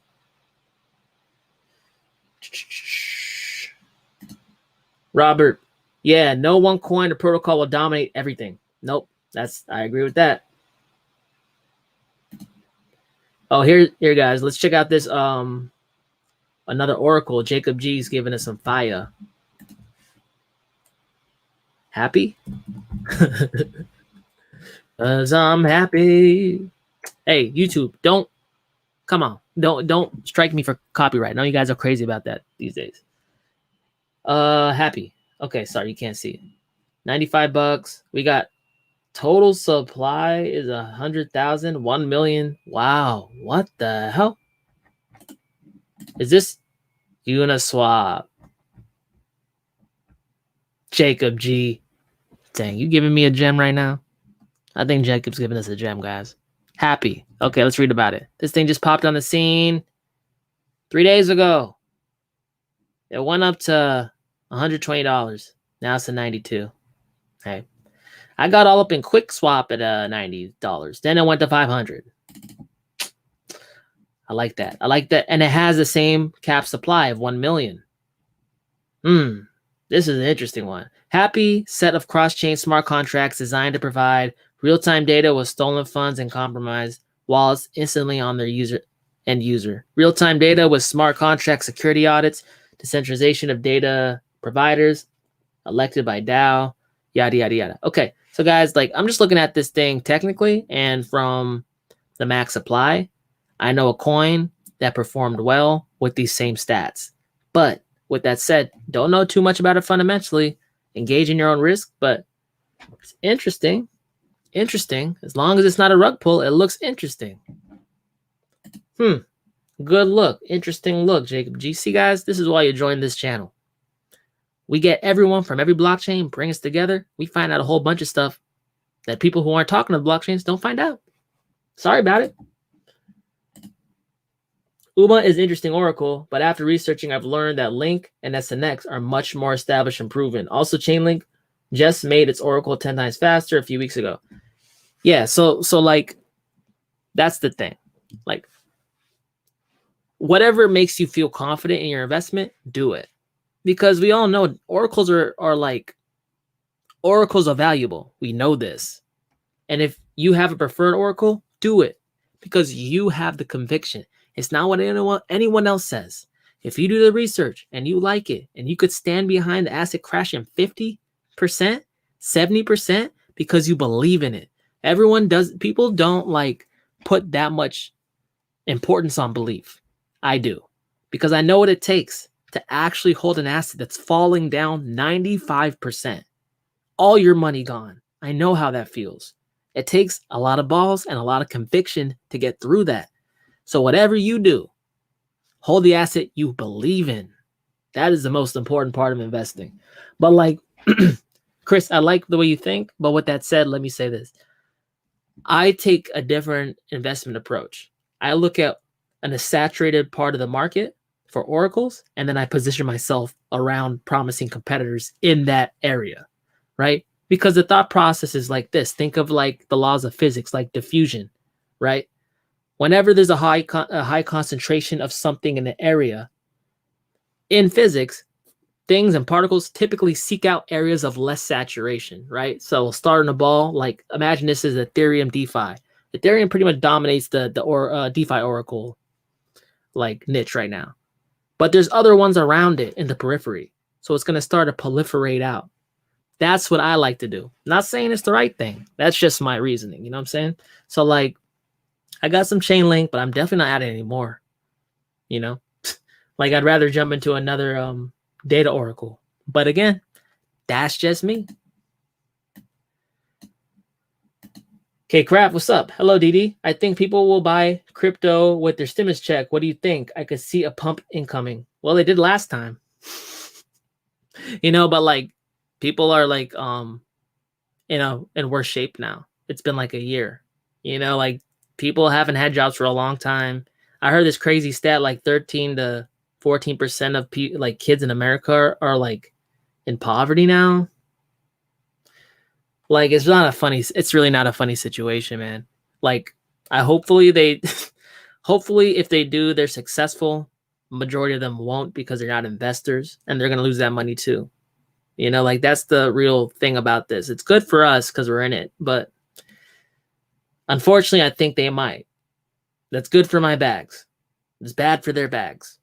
And right now, I think they need the bags more than, well, you know, people who have like money set aside to invest in crypto. I'm talking about people who don't got no money set aside for anything.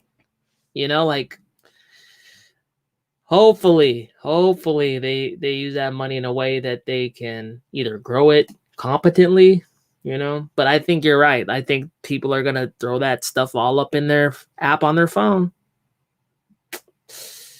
Unfortunate. Raven, baby. Hey, you know, RVN has been popping the hell off, man. Like, I've had Raven, and like something was just telling me don't sell this. I sold like I got my I took profits on it this last pump, but Raven's been going crazy, y'all.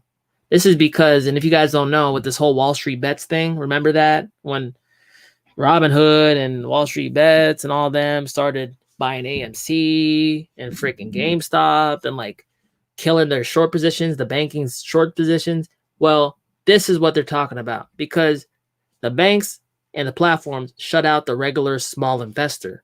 Small investors don't like that. So Ravencoin has been talking about doing like security offerings and stuff like tokenized securities, a decentralized trading platform for tokenized securities. There's some blockchains that focus on like non-security stuff. Ravencoin's trying to be slotted for the security platform. There's other ones like Persistence just came out Learn about that from Crypto Secret Circle. Check that out. Persistence, that's really new. Then there's Polymath. That's also trying to do the same thing. But it looks like Raven's actually catching some of this. I mean, look at this thing, man. Was not expecting that. I was, but I wasn't, you know, because like after holding a coin for years, you're like, I might die before this thing takes off. Okay, Kraft, do you think Coinbase will list Harmony 1 now? They took a pass in 2019. I don't know. I think there's a lot more coins that should get listed before Harmony 1. No offense. You know, it's just like there's no rhyme or reason with Coinbase, man. A lot of it has to do with money. I know Coinbase asks for a lot of supply of the coin. Some chains don't want to do it. Therefore, they never get listed on Coinbase. You know, it all depends on Harmony 1. But I don't even know. Yo, Dub, MetaHash, MHC launched their last node last night, and we're now decentralized. Staking on MHC pays 33% APR, which is insane. Let's just see this. Are you guys on CoinMarketCap? MCH. Oh, yeah.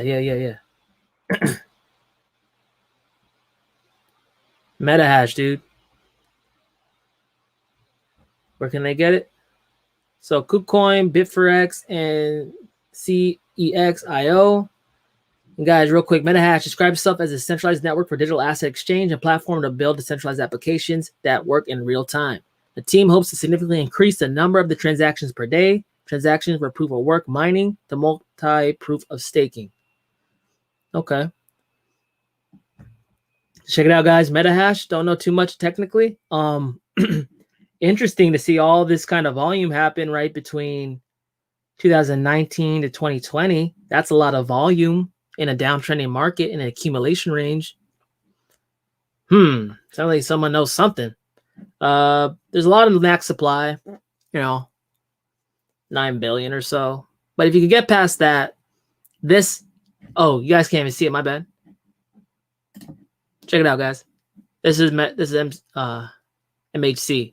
Okay, this is what I'm talking about. This looks suspicious to me. Not in a bad way. Just means that someone and a lot of people are picking this thing up on the bottom. Like at 0.2 of a cent. Now it's sitting at freaking 0.5 of a cent or half a cent, right?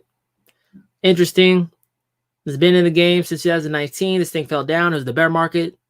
That's usual. Okay. So if you guys want to look into this, make sure to check it out. You can get it on CEX.io, Bit4X, KuCoin. All right. Thank you.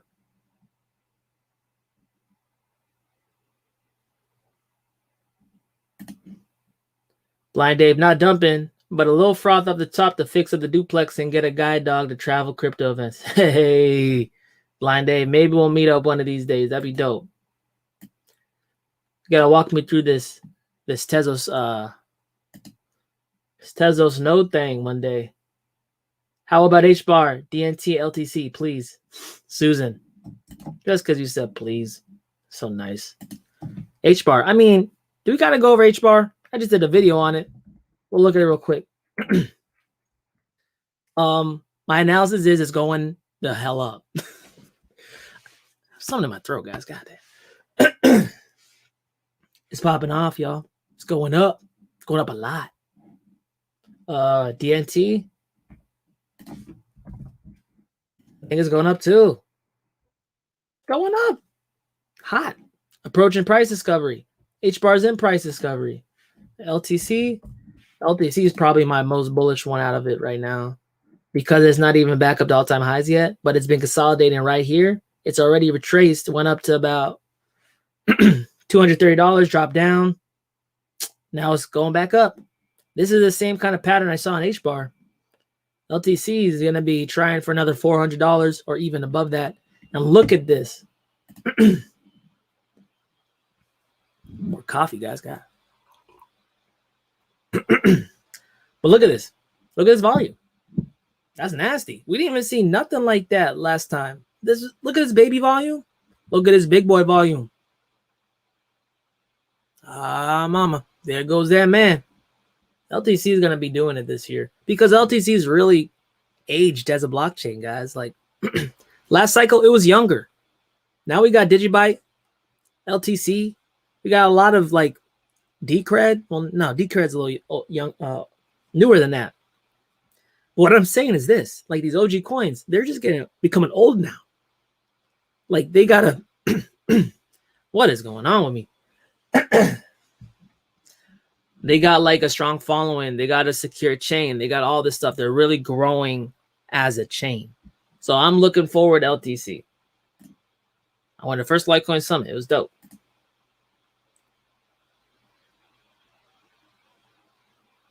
Oh, Mario. What is this? Surgs? Surgs? What the hell is a Surg, man? Surgs on the ground floor. They are doing fantasy sports betting app. Hey, that's dope. My brother is really good at fantasy sports.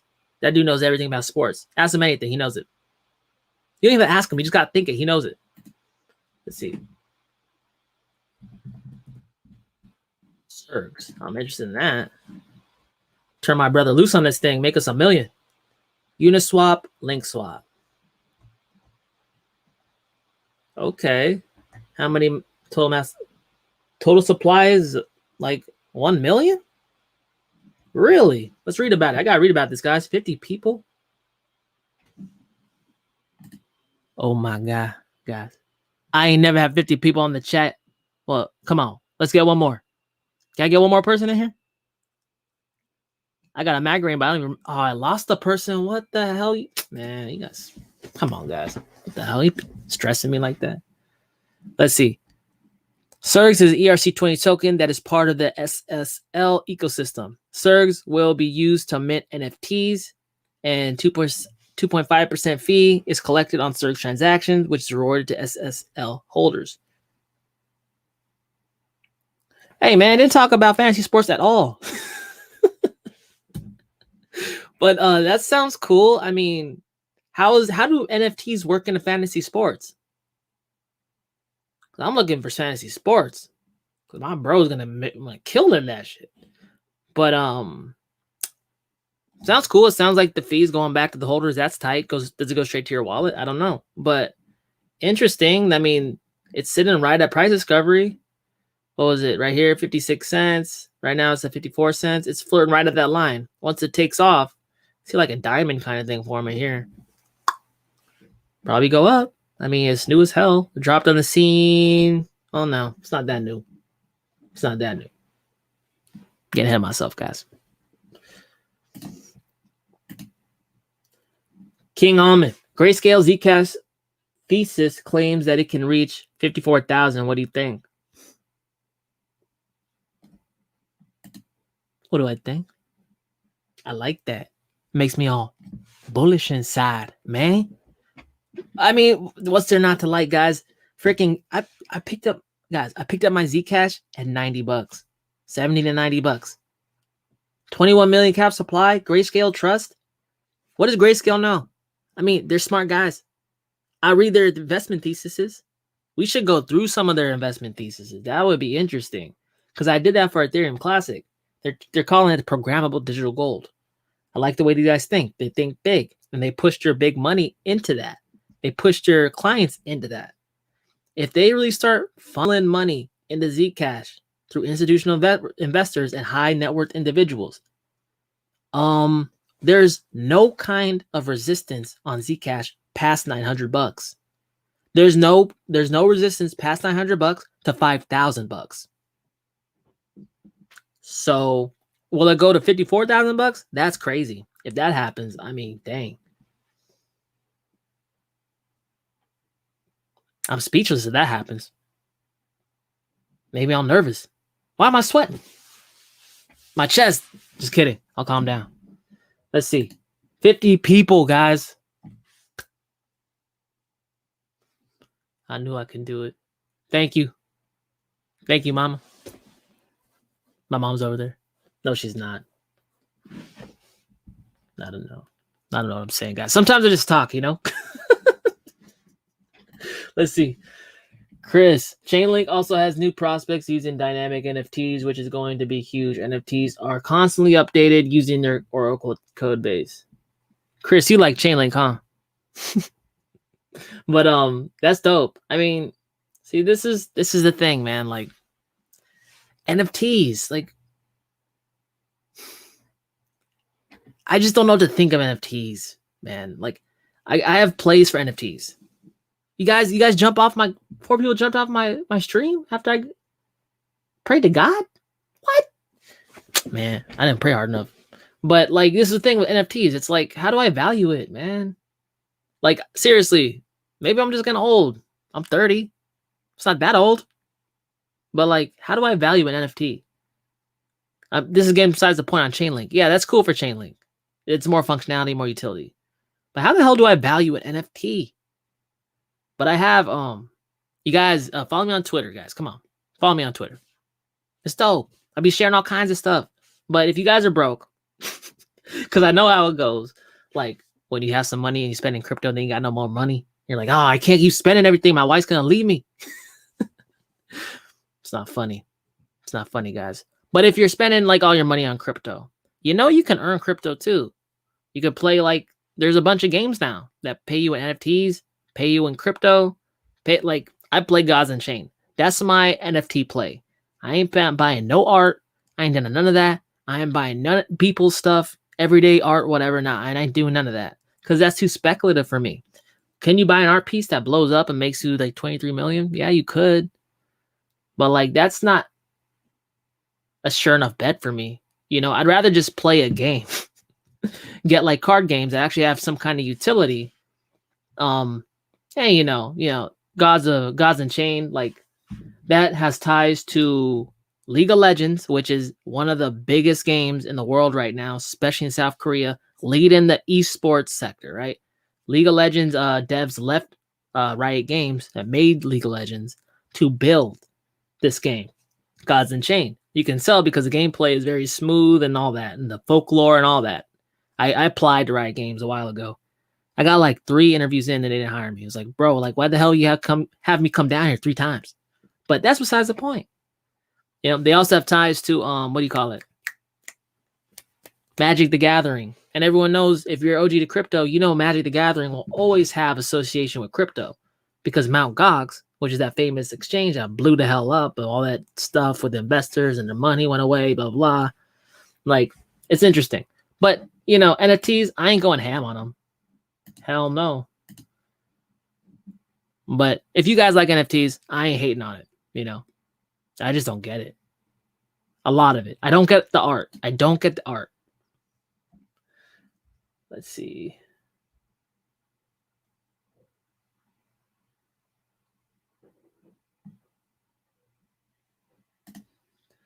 Margus, my top. Zcash, DGB, TWT.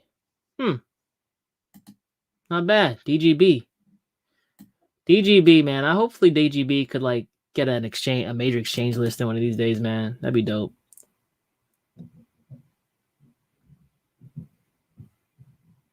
Yo, some of your rapping ought to do it.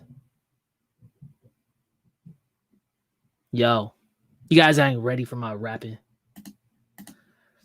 Luna is killing it. Let's see.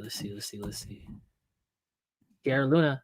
Man, Luna's had like a cult following, guys. $16. Used to be 31 cents. Whew. And isn't like Luna super deflationary? Luna's killing it, man. This is what I like hope happens to Wasp. How much supply on Luna? Okay, so almost 1 billion total supply, guys. Almost 1 billion. That's dope. Wasp is 210 million. So hopefully I can catch one of these and then I could go retire on the beach. And then like I could go talk to you guys on the beach and be like, come visit me on the beach. I know you guys got some Wasp. Cam, should I buy 100 more ADA, 1,000 more ADA? Not asking Dot financial advice. Hold up. I haven't even looked at ADA recently. I mean, you could, man. I mean, as long as you understand that, like, you're investing with the trend, and yeah, it could come down a little bit. It might go to 87 cents. I don't think it'll, like, if it that'll be a rough day. If ADA comes back down, like here. like 61 cents, definitely 75 cents, definitely. Yeah, you might be like, just think about it. Are you gonna kick yourself if it goes down 30%, 20%? Like if you're not, then yeah, because it's probably gonna go higher. I mean, 88, that's a really promising project. A lot of money behind it. IOHK, inroads into Africa, like it has longevity, you know. But if you're looking for a swing trade, there might be a better time to pick it up. 39 people. Almost 2 hours. What the hell?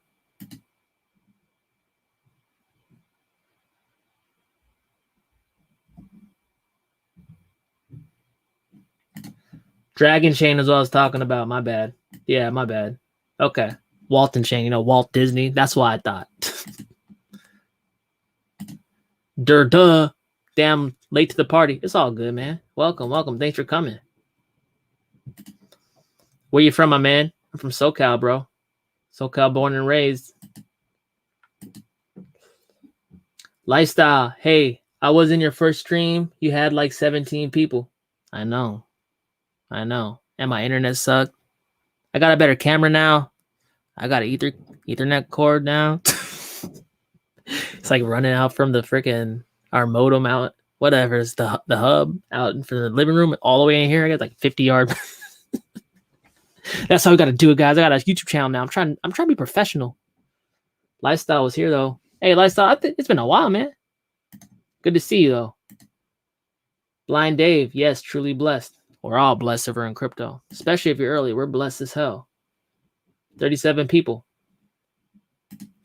Irrelevant to you. I bought 2,300 HBAR at 3 cents, made $600, and now it just dumped into 9,000 of Digibyte. Wish me luck. Luck, bro. Luck. Can you take a look at QTUM? Anything from our Wolfpack? How far am I late on this stuff? Sorry, guys. I'm trying to touch everyone's comments. Y'all are important in your own ways. I gotta talk to y'all, but sometimes I lag on the comments. But you know, it's all good. It's not that serious, guys. If you're trying to be that serious, this ain't the channel for you. Hey, no lie, guys. Like I got a bunch of people hating me on my videos to say you're annoying. You talk too fast. It's like, bro, don't you know what a jump cut is? I am so surprised how bored people like to be. There's so many boring crypto videos out there. You guys can go ahead, have fun. I'm gonna keep it fresh. Can you take a look at QTUM? Yeah, QTUM's sitting at almost $6. QTUM looks cool. I mean, look at that volume sneaking in. QTUM's an OG project. I mean, this volume's already higher than the last all-time high, and the price is at like freaking what? $6. The next leg is gonna be $21, guys. That's almost like 3x. Interesting. You can buy QTUM on Binance, Huobi Global, Kraken, all that good stuff. You know, all that good stuff. I mean, it's on the lows. If you guys are looking for small caps, is QTUM a small cap? It's been around a long time to be a small cap. But yeah, if you guys are looking for like still hunting, trying to get positions, like some people like. You set your traps, your wealth traps, you're going to let it ride and you're going to collect the harvest. That's cool. But if you're still trying to look, hey, the streams are good for you. We like to do this. We like to just, you know, shoot the shit, hang out, look at promising projects, talk about some news.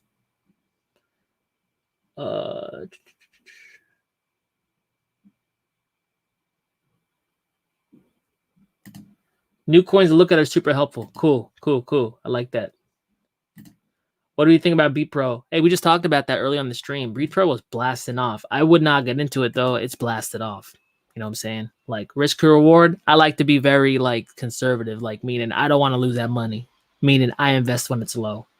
But hey, if you're just doing quick like percentage trades and stuff, and I don't want a quick 20, quick 30%, you might get it.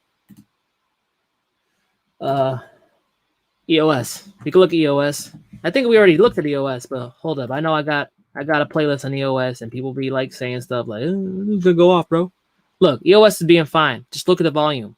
The volume has been consistently building ever since the last cycle. Okay, and EOS already made a shot up to like $5 already. Then it dropped down, right? So it's. I always say this, right? Think of it like, I know some people on here believe in flat Earth. Okay.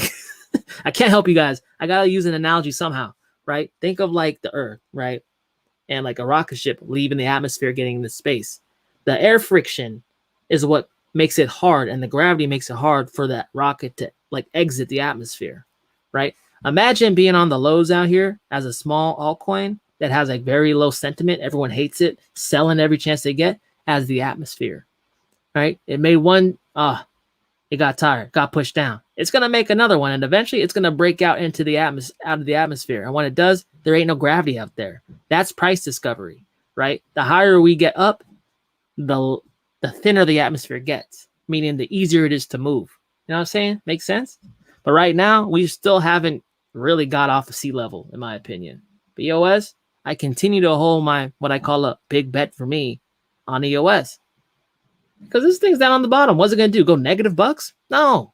At the very worst, it can go like, what, $2.06? And it probably won't go there again. It's like, what, 100% down? Multiples up. I'll take that any day of the week. It's all probability, though. You know, I'm not saying that it's going to happen for sure. I'm saying I like the odds. I like the odds a lot. We looked at MHC already. B Pro, we looked at that already. Heard anything about hot yet? Hot. That sounds familiar. What is this? Holochain, right? Well, this thing's popping off. Look at Holochain, guys.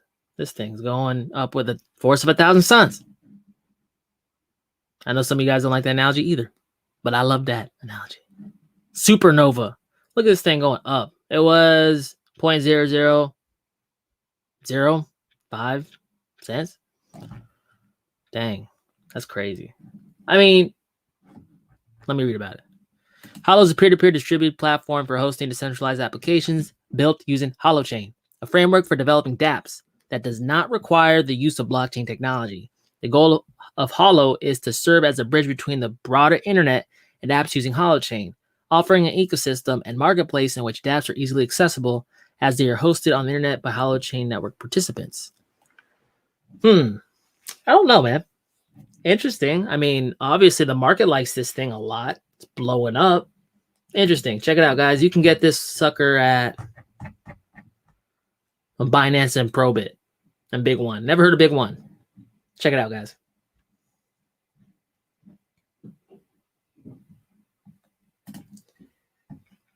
XEM. Is that NEM? Yeah, it's NEM. Wasn't this Jack Liu from Wanchain's old project? Or Factum? I think it was NEM. Yeah, I think it was NEM. Whoa there, guys. NEM just dumped. Holy smokes. I'd be liking that. See, guys, look at the volume in here. This thing shot up and came down hard. It went up to 70-something cents. Now it's at 35 cents. That's what I'm talking about, guys. That's what I'm talking about. Huge correction down. And it stopped. Well, you got to see where it stops at. But look, it's right around. It's not exactly at, but it's right around the cyclical high experienced in May of 2018. See how charts have memory? Shoots up above. That's about where it took off too. Stalled for a little bit, shot up. Once it passed that cyclical high, came back down around that cyclical high. Charts have memory. See how that works? The next leg is going to be pretty freaking gross in a good way, because this thing's going up to freaking, what, $1.80 from 30 cents? Holy smokes. You guys don't know about it? New Economy Movement, that's what NEM stands for, is an ecosystem of platforms that use blockchain and cryptography to provide solutions for businesses and individuals. NEM is the native cryptocurrency for NEM's NIS1 public blockchain. Okay. Blah, blah, blah, blah. I bet you they'll have some integration with Wanchain on this, because, I mean, Jack Liu, the founder of Wanchain, left NEM. This is hot, guys. I like that. I like that. NEM's an old school project, too. So ain't no reg pull happen over here. You know what I'm saying? I like to tell you guys about projects that are like probably, the hell's the word? Probability is on your favor. It's low to the ground, so it doesn't take a genius to make money. And also, they're old coins, so I know for a fact, or at least as much as I can know, that they're not rug pulls. These new coins, you can go over them all day. People are making a lot of money with them, but a lot of them are rug pulls. I don't want to put you guys through that. You guys can find about those on another channel. You know what I'm saying? Like, that's, yeah. There's a lot of older coins that have a lot more history that have a lot of gains still. You don't got to go chasing all these other new coins all the time, you know? What is my price prediction for OXT? For when? For this next pump? I think this thing, I mean, the last pump went up like 400%, right? So the all-time high for OXT this time around, I think it was like 73 cents, right? Hold up, let me do this. So we're talking like almost $3, $2 to $3, right? So that's what I think for this next leg up. DubDigital, well, how come you always do that, man? How come you don't tell me what it's going to go to in 2025? Well, guys, one, that's a long time from now. Two, crypto moves in cycles, so it might be down from there. Three, it's like, it all depends. How many people are going to get in crypto? See, like when the FOMO gets real and things get crazy and frothy, no one knows where this is going. That's the thing. If you got people telling you it's going to go here, exactly, it's like, bro, even McAfee got it wrong. And he's supposedly like a Bitcoin know-it-all. You know what I'm saying? Like, so just take it step by step. Take it step by step. Focus on the next move, right? I'm looking at like $2 to $3 for OXT this next pump up. And we have a catalyst coming up. It's the private conference. As soon as we're 2 weeks away about, we should start seeing some movement. We should start seeing some stuff happening for OXT here. Hopefully that wasn't so too lame of an answer, but like, I'm just gonna give you straight. That's how I orient myself while I'm investing. I don't try to get too far ahead. I concentrate on collecting some profits, letting whatever I feel comfortable ride, and then I got some profits to play with. And at the end of like more towards the end of the cycle, maybe later this year, early next year, we'll see what's happening by that time. Then I'm like, okay, will this thing keep going up? It's already gone up 2,000% for me already. Like, you know what I'm saying? Like, with that said, then like further on, you can make better decisions. I'm rambling on, whatever. 38 people.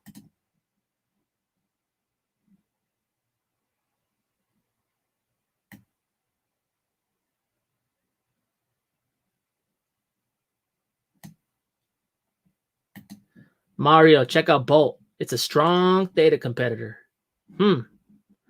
Hey, I missed theta. Let's see it. Oh, guys. Hey, by the way, go follow me, please. I'm gonna get to this, but go follow me on odyssey.com. You guys don't know what that is? Like, you can get paid to watch my videos at LBC, library credits. Let me show you real quick. Like, again, if you guys are broke from buying crypto, you can go play Gods and Chain. You can go watch videos on library, on Odyssey, get paid in library credits. There's different ways to do it, man. Let's see LBC right real quick. LBC, guys. This is the coin that you get paid on Odyssey and Library TV. But Odyssey is like a sister, I guess, related to them, right? So I backed up my YouTube channel on there. So if YouTube ever cuts me off because they've been hating my music lately, that's why I don't have any music now, because YouTube's getting all weird about it. I might have to go to Odyssey like full time at some point. This is how you'll be able to get in contact with me. And this is my channel. Check it out. All my stuff right here. Every video I post gets uploaded right onto the blockchain right here. So if you guys one day can't find my YouTube, come check it. Odyssey.com, DubDigital. I got 5 followers.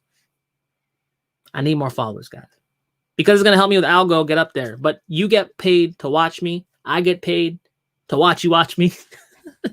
It's all good, man. So check it out. I'm done shilling myself. Okay, Bolt. 44 people, man. That's dope. Thanks, guys. Appreciate you. Let's read about it first. Actually, KuCoin, BitMax, Hotbit, blah, blah, blah.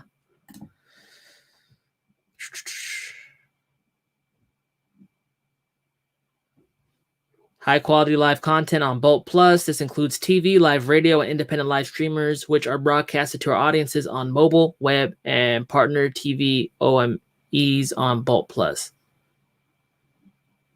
Huh. Okay, how long's it been out? 2019? Really? How many? Okay, and almost 1 billion. Well, max supply? There's no max supply. Interesting. I mean, I gotta do more research on this one. But thanks, Mario. It's a good look.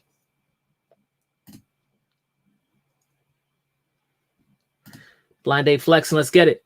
My AV on Theta was 8 cents and 5 to 1 on T-Fuel. Server for Guardian node. Oh yeah, Blind Dave, you run a Guardian node for Theta too, right? See, guys, look, Blind Dave's buying low, man. Blind Dave is doing all the things I've been saying, man. It works. Buy low and sell high. You don't gotta buy high. That's that FOMO. That's that FOMO hitting you, you know? I just say that to be real, guys. I'm one of the only YouTubers that can be saying that. Because my channel will benefit from you guys doing well. I'm not focusing too much on the metrics. I'm just trusting the process here, you know? I want you guys to do well. I want you guys to make enough money to like change your lives, to change your family's lives, you know, to just to lead a more comfortable, better life, you know? Crypto, that's what crypto's for. You know, my crypto fam, you guys deserve it. Good Vibration says Q2 for the Spark airdrop. Dope. I'm waiting. I had a lot of XRP at the time. I'm excited about that because they have their home like with the Flare network too, right? You can use Spark in the Flare network. Can you? Maybe I'm tripping. And that's the XRP DeFi thing. I can't wait. Good Vibrations XDC. Let's see it.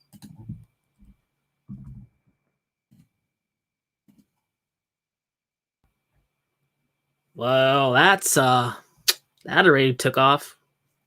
Where can you get it? Liquid, Bitfinex. Okay. XFin is an enterprise-ready hybrid blockchain technology company optimized to international trade and finance. The Zinfin network is powered by the native coin called XDC. The XDC protocol is architected to support smart contracts, 2000 TPS, 2-second transaction times, know your customer, the master nodes, validator nodes. How much do you, hey, master node, I like that. How much? How much? Let me know, Good Vibrations. I want to know how much for this XCC master node because I like master nodes. But interesting, guys. Look, this thing took off. I mean, it's doing this like windy thing. It looks like it wants to go higher than this, but it depends. It's only at 3 cents, so it depends how much I need for a master node. I'll be interested in master nodes. I like that passive stuff. I don't like working no more, man. I just like laying on my couch looking at my money go up. Am I wrong, guys? Am I wrong, guys? I just want to drink coconuts. I just want to drink strawberry daiquiris and coconuts on the beach. Look at how my crypto's going up. Zapass. HBAR will dip soon. Let's see. What is it? What the hell is HBAR doing right now? 36 cents. Hey, that 37-cent call wasn't bad. That measure move was pretty on point. Hey, that's dope. Okay, guys. Yeah, I mean, look at it. Zapass 13 brings up a good point, right? What do I say? Every action has equal and opposite reaction. Hard up, hard down. Like, I say that and I say it so much because I want to nail into your head that, like, I know how it feels if you're new to crypto, you see this going up, it's never coming down. It's going to go up forever. No, it's not. No, it's not. So you can do either one of two things. You could pull a little bit of profit. You can get your initial capital back so you don't care and it's the house money and it's going to do whatever it's going to do. Or you could designate HBAR as your long-term blue chip hold, like one that you really believe in, one that you want to maximize the trend because you don't think it's going to like die. You have a strong conviction, you believe in it. So you will risk letting the whole thing run through the length of the trend to maximize your profit. But you only do that with with investments that you really believe in and have shown you a track record. No, not a rug pull, not even really new stuff because they don't have a track record. You know what I'm saying? So you could play it two different ways. You got 47 people, get them all hyped up. You know what I'm saying? Zappas, I agree with you.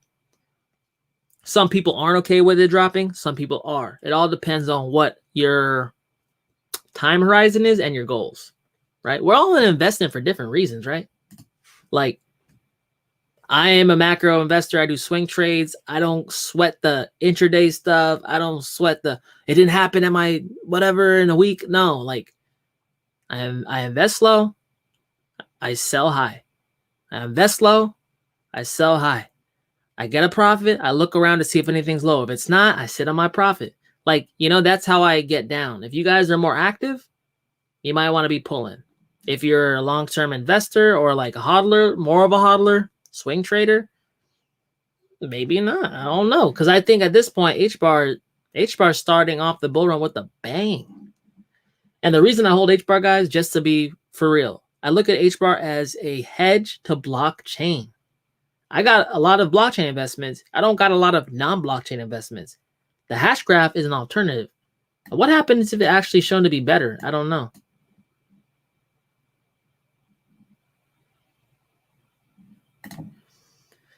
Good job on the stream. Why do you like LTC so much? Okay, so I could talk about that a little bit. So LTC, I talked about in my last live stream that I like Bitcoin Cash and I like LTC because like they're the for my mind, they're like the number one transactional currencies right now. Like just from like a mass consciousness perspective, people really only talk about Bitcoin Cash, LTC. Yeah, there's other ones like a HBAR that are fast, but like that's not what they hang their hat on. Bitcoin Cash and Litecoin really like we're the everyday like spendable, usable currency. But I see two futures that might play out. I never guess to know what's going to happen. I prepare for everything so I can roll with the punches, right? Two things that can play out. One is that the world doesn't want a layer 2. The world doesn't want to expand layer 2. It's too complicated. Like it's too centralized. So like in that world, Bitcoin Cash will flourish because it just scaled up on the layer 1 by increasing the block size, right? So like in that world where people just want to do that, Bitcoin Cash is going to kill it, probably kill Litecoin. But if it doesn't do that and the world does move in a way that requires layer 2, Litecoin's already integrated at the Lightning Network level with Bitcoin, and is pretty much interchangeable with Bitcoin via atomic swaps because it integrated what shoot I forgot that allows like that to happen. My bad. It happened like last cycle, but you know what I'm saying. So like, I want to be there for the transactional currency. I want to be there. I know that. I want to be there so bad, I'm willing to split up my bet into 2 portions so I guarantee I'm there. Litecoin is just one of the possible beneficiaries in case the world goes in a particular way. It's not like I love Litecoin. It's just that like I know at some point Bitcoin is going to get too expensive. Ethereum ain't going to freaking be a transactional currency. So which one is? Because that's the one that's going to get a lot of throughput and utility. That's the one that the common person is going to buy. Because I already hear people talking about Bitcoin's too expensive for a common person to buy. You know what I'm saying?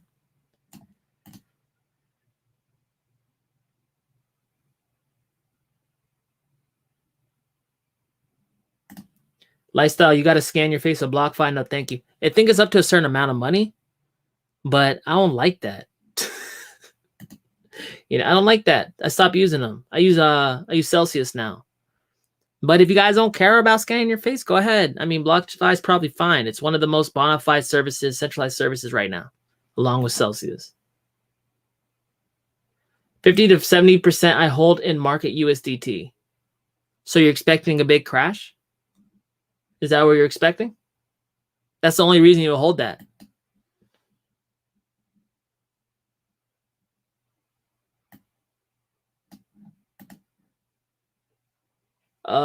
What about QTUM? Any potential after this huge drop? Yeah, I mean, it's been around since 2017. It should have died in the bear market. Why didn't it die in the bear market? It's still around. We got people leaving NEM to go, QTUM. Shoot, not talking about shit. My bad, guys. I'm getting all excited. Hold up. This is no big drop. This is a big drop. Where is it at? This $8 to $5. That's not that bad, man. I've been through it all. That's not that bad. Look, you can't even see it on the all-time chart, right? Yeah, I think there's definite potential to the upside. I think you can go from $3-4, $5-6 to $80 and beyond. QTUM, there ain't no rug pull. It ain't no scam. They've been here the whole time. That's why I like investing in older coins.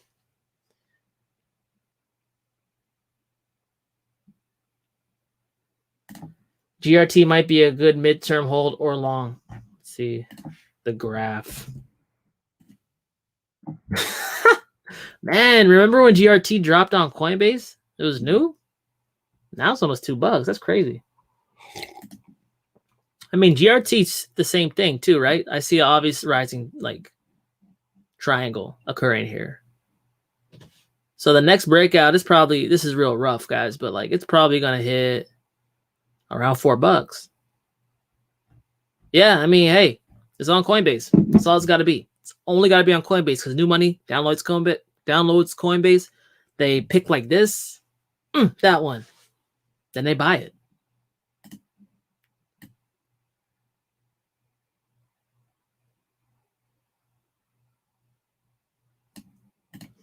Dominic, Pizza USDE on EOS is a micro cap long term pick. Pizza? Oh, you know what? I see. Oh, Pizza Swap? No, I seen this on one of the dexes. I was like, what the hell's a pizza? What's it doing though? I got to see what. New Dex? Yeah, on New Dex. That's on New Dex. And DeFi box. Live pizza price. Okay. Pizza describes itself as the EOS-based stablecoin ecosystem decentralized financial platform. Oh, so is this like a competitor to VIG? Vigor? I know Vigor was like trying to do that whole 2-token model that's like stablecoin thing. I gotta look at VIG real quick. I haven't looked at VIG in a while. That's on my altcoin hidden gems thing, guys. Oh, VIG's starting to go up. I like it when VIG goes up. I don't know. Whatever.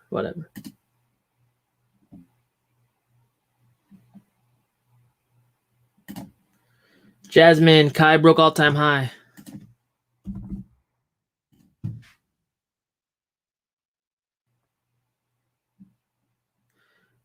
Yeah. Hey, so Jasmine, like, Kai's a good project. Look at all this volume. People are definitely buying it. The trend's been up, higher highs. This thing just broke out. I'm expecting though, because it didn't just like break out right at this point. You know what I'm saying? It broke out lower than that. So I'm expecting the market to come back and retest this 4 cent level, you know, like a resistance support flip before it goes higher. It might even make a cup handle, like go a little lower than that. So we gotta check it. Because I'm not seeing like super explosive volume. It's good. It's definitely solid and like robust, but it's not like bang, like crazy volume, you know? So overall, good project. Looks like the overall trend is up, but there might be some short-term comeback just because like this is pretty parabolic.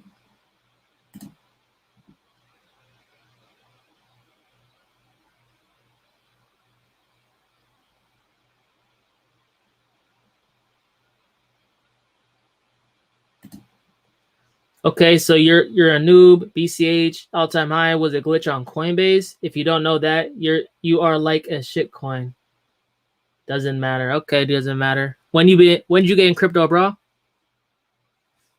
You sound like what do you sound like? I don't even know what you sound like, bro. Where's your YouTube channel, bro? Let me know. I'll watch for sure.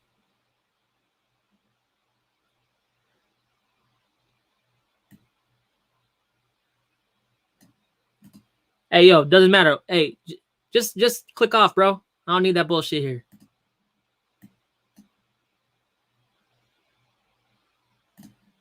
Look into Safe Haven SHA. Been doing good lately. They are part of a VeChain dub.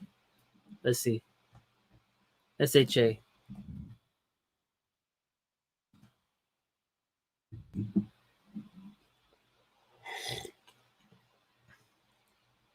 This is it. Haven, SHA.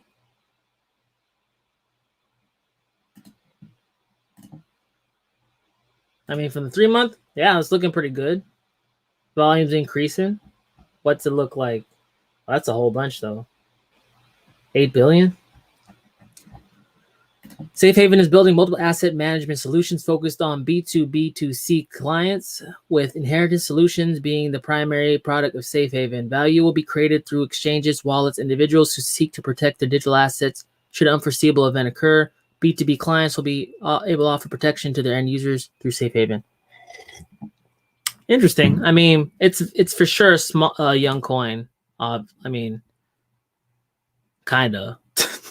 I mean, it's a slow picker upper. Obviously, the lows have been picking up over time, but we'll see. We'll see. I'm not too crazy about it, but I did like do this crazy spike to 14 cents. That's wild. I wonder why that happened. Mark likes banned. Mark kept putting banned.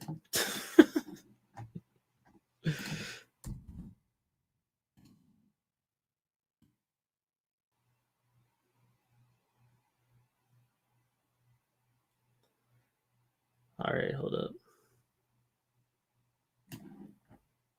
I like band too. You know, I talked about DeFi oracles. This thing's almost at all-time high again. Then it's gonna probably take off. I mean, look, this is one big old rounded thing. We got even like a cup thing going on here. So hey, band should be taking off soon. I've been waiting for band to take off. I've been talking about band ever since right here. You know.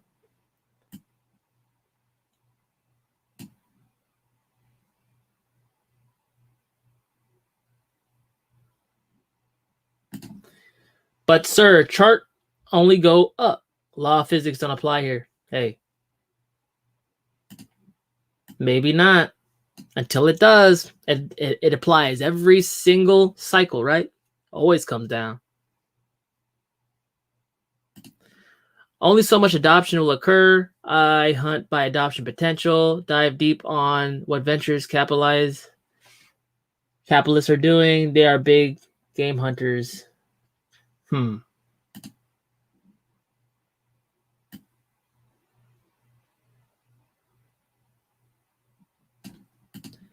Looking into vacation rental property, 4plex for family, friends, and 3K revenue. No, so 9K. Puerto Rico for taxes and remain U.S. citizen. Hey, don't have to pay income taxes if you live in Puerto Rico? That's dope.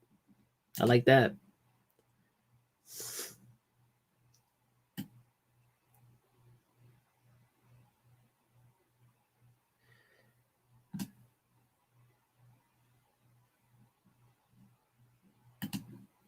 What do you got for BCH? We talked about BCH earlier. BCH, you know, looking hot. It's going to take out like a big swing up. And hold up, let's go jump on BCH for what's his fucking face. Let's see. Freaking look. This was a glitch on Coinbase. Okay. I mean, why? Like, it wasn't a glitch that BCH went to thousands of bucks last cycle. I watched it on my Blockfolio. Fucking noobs, man. But like, look, BCH, it's gonna make a big swing up. It's gonna try to take out like 1,500 at some point. There's really no resistance until then. Oh, sorry, my bad. You know what I'm saying? Look at that. Where's the resistance at? Not seeing it.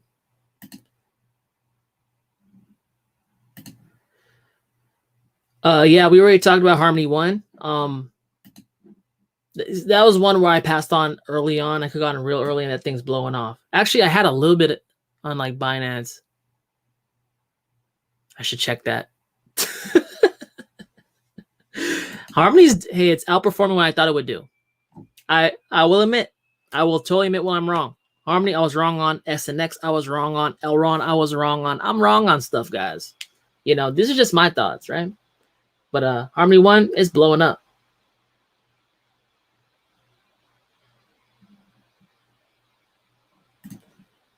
Got all the top exposure for cryptocurrency coin, always the top 10 and way dragging bingo. Talking about BCH. It's dragging for sure for a top 10 or 11 now. It's top 11. Samir, what's up? What's up? How you doing? Welcome, welcome. HBAR next price target? Well, my price target was 37 cents. Right now it's like sitting at 36 cents. So let's see if 37 cents is the high. I'm not sure. You know, it's not like HBAR is on a whole bunch of like exchanges easy to get. It's not. It's not. You know, once it is, then we could have like these crazy explosive like FOMO-y moves. But right now, the gates are kind of restricted on HBAR. People who want to get HBAR know how to get it. People who don't know what HBAR is don't know how to get it. DubDigital in the house. What's up, Moses? How you doing? Martin Baldwin, do you think XTZ will take off? And if so, when? I just did an XTZ video, man. Go check my channel. I just did a whole video on XTZ, 15 minutes straight, talking about XTZ. Good half of it's technicals. But yeah, XTZ, man, like just watch the bottom trend line, right? I'm gonna explain to you why I'm bullish on it, even though it's been lagging a little bit right now. Just watch this bottom trend line. XTZ is one of the, in my mind, a premier staking coin. Why? Because it's used by Chinese natural blockchain. South Korea is making master degrees in Michelson programming language. You got a whole bunch of stuff. They're going to Africa now. Whole bunch of stuff. And look, the reason it's an upward slope, in my opinion, with the volume growing and growing is because most people have their coins staked. They're staking, they're getting passive yield from it. When coins are staked, they're not being sold. And when coins aren't being sold, at some point, that means that the coin could make explosive gains. Like look what happened with Cardano, my bad. Right? It just took off because people are staking that stuff. They're not selling it. And when you don't get constant sell pressure, you could have explosive moves. So I think people are going to capitulate out of XTZ right when XTZ is going to take off, because right now we're sitting on pretty much all-time high ever. We're going into price discovery once we break through this. So, you know, I'm not selling my XTZ until the end of the bull run. Ain't no one gonna tell me different.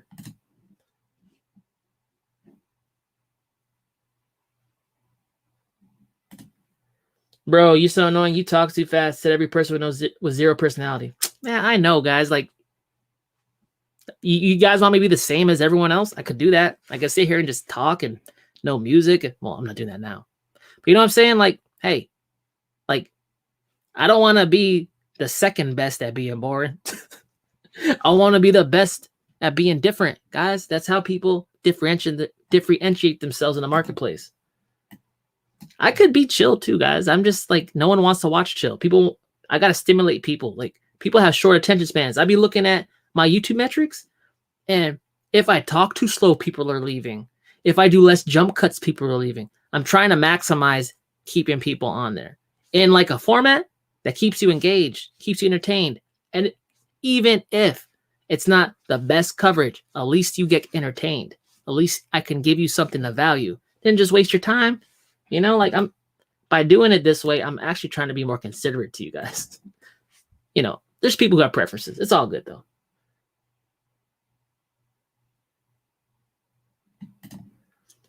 I like it. That means first come, first served. I said it before, but I'll say it again. You got way more respect than most YouTubers. Like and subscribe, guys. Hey, appreciate that. Appreciate it. You know, I mean, guys, look, at the end of the day, I'm just a dude on the internet. You know, I'm going to be right. I'm going to be wrong. But at the very least, I could be real. At the very least, I can be accountable.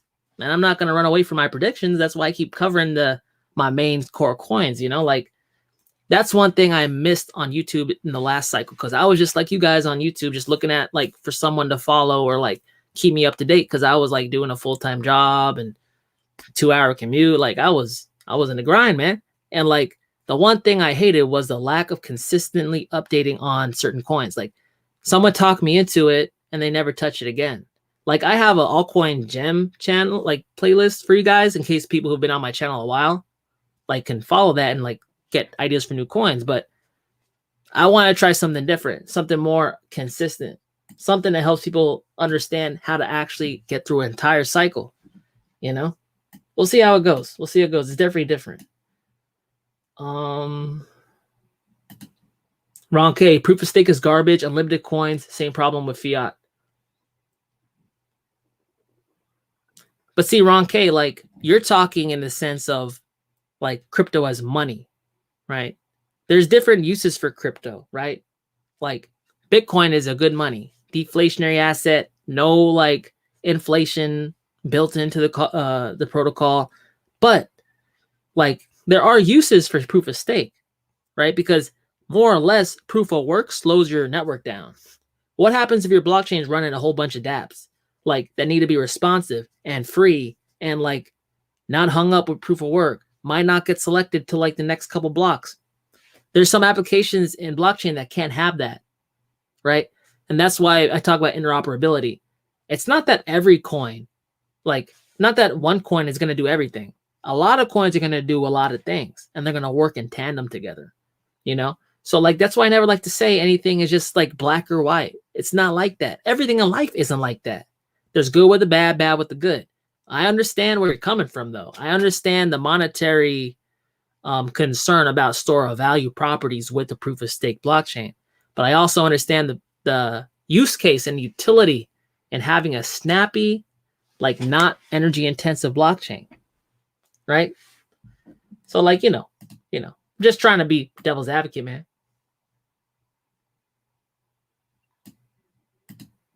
I look frozen for a second. How about now? Just kidding. What's your thoughts on the HBAR pump? Same as in my video, man. Like I laid it out pretty good. HBAR, it just keeps getting more and more partners. It's an alternative blockchain. Seems to have a lot of enterprise adoption. I'm pretty much slotting HBAR as like a long-term hold for me just because it gives me leverage. Long-term hold means end of the cycle, right? I'm a cycles investor, but I like HBAR. It's doing what I need to do. And the HBAR community's been showing me love. I like that too. Can I do live on Odyssey? I think I can now. I think it's new. I just got in this thing last week, but I was talking to one of the dudes from the platform, and he said that live was coming to it. So that would be cool if I could just like do the lives on Odyssey. But then again, it's like I know you guys won't all follow me over there too. It'd be cool if I could stream from both of them though, because like if you guys could get paid to watch this whole thing, that's dope. I get paid to watch the whole thing. I'd rather get paid in crypto than YouTube dollars. I like YouTube dollars, but you know what I'm saying? Like crypto's dope.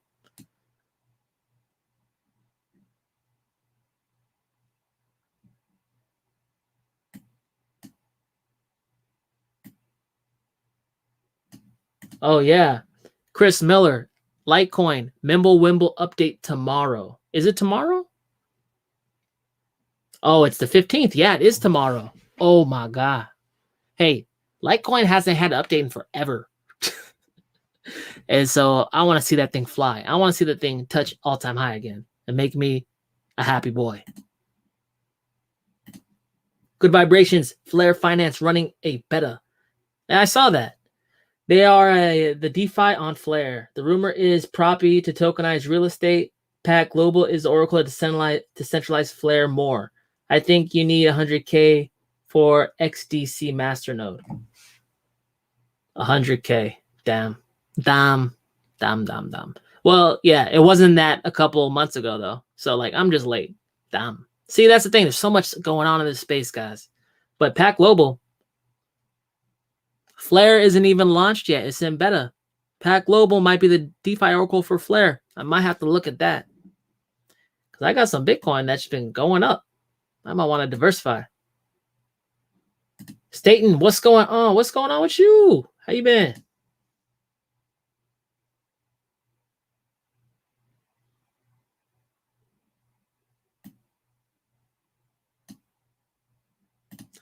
You got to be out of coffee by now. I drank 2 cups. I am, dude. It's cold. It's nasty, too. Well, I'm not out, but it's cold. But I got to drink it. It's crypto and coffee, damn it. Gauze and Shell referral code? Man, I didn't even know there were referral codes. I had somebody else ask me that. I got to look into it. I haven't logged on for a long time. But let me check it out. I'll get it. I'll like tweet it out or something. But I don't have it right now. I didn't even know I had one. They can't say I'm in it for just the money, guys. I don't even know I have referral codes. Let's see. Jay, do you really think any crypto on the market will become mainstream payments? Why would a government, EU plus USA, not make their own crypto like the digital yuan? Yeah, see, like, here's the thing, man. Like, they will, but the digital yuan and the like whatever, like digital dollar, digital euro, they can't be stores of value. They can't. And once it's digitized, you can switch in and out of a decentralized crypto, right? Let's be real though. Like, the reason people are probably going to go into these other cryptos is for store of value, which means at some point there's probably going to be a large uptick of inflation that's going to scare people. It's going to scare them. No longer can they buy so and so goods with X dollars. They see that if they bought Bitcoin, that they could have bought way more. Like, you know what I'm saying? Like, it's going to become, for it to happen, it's going to become abundantly clear to even everybody that their savings isn't what it used to be. Right now, inflation ain't that bad, right? People can still live. But once they can't really feed their families, like, then that becomes like, it becomes real to them. It's real to us because we're aware of what's happening. You know what I'm saying? It's real to us. But confidence in the currency can vanish like that, right? So in a not too bad world, you're right. The dollar holds up. In an inflationary crisis, it doesn't. You know what I'm saying?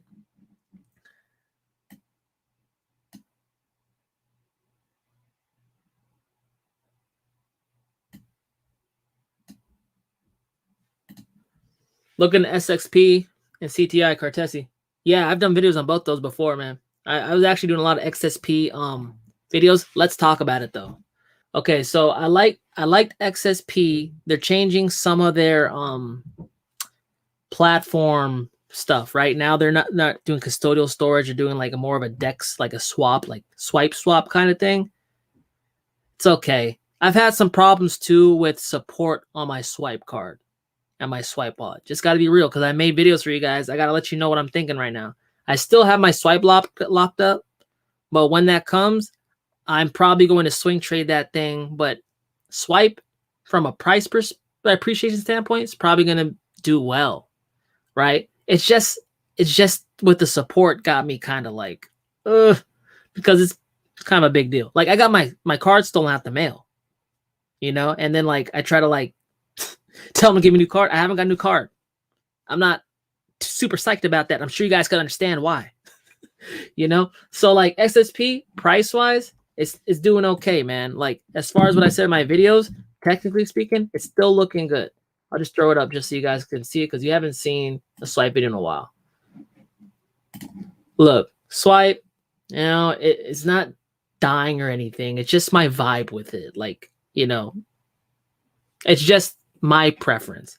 But I am probably gonna get this thing, my coins back around May. And by that time, I'm expecting it to be a new all-time highs at least. Like, I think swipe could hit about $10 this next go round. Maybe 15, you know? But at the end of the day, until they fix their like customer service issue that I think's an issue, I don't know. The Cartesi, let's take a look. That's a gaming one, guys. I did a couple of Cartesi videos too, and not too many people were vibing with this, so I stopped doing it. Because at the end of the day, my videos take a lot of time, like a lot of processing. Like, I don't think you guys know. Like, it takes all day. So like when a coin doesn't give me what I need, like as in views and engagement, I ain't really doing it again. But Cartesi finally broke out. I mean, I was talking about Cartesi over here. It wasn't very eventful, but now it's starting to catch some wind. But as far as that's concerned, let's read about it. Cartesi is interesting. Cartesi is a smart contract is taking smart contracts to the next level. It is solving the urgent problem of scalability and high fees on the blockchain by implementing a variant of optimistic rollups. Most notably, Cartesi is revolutionizing smart contract programming, allowing developers to code with mainstream software stacks. See, that's cool. It's easier to code. It's like the programming language is like one that's used by a lot of people, which means that people could just jump in right away using Cartesi. Yeah, check it out, man. That's all I got.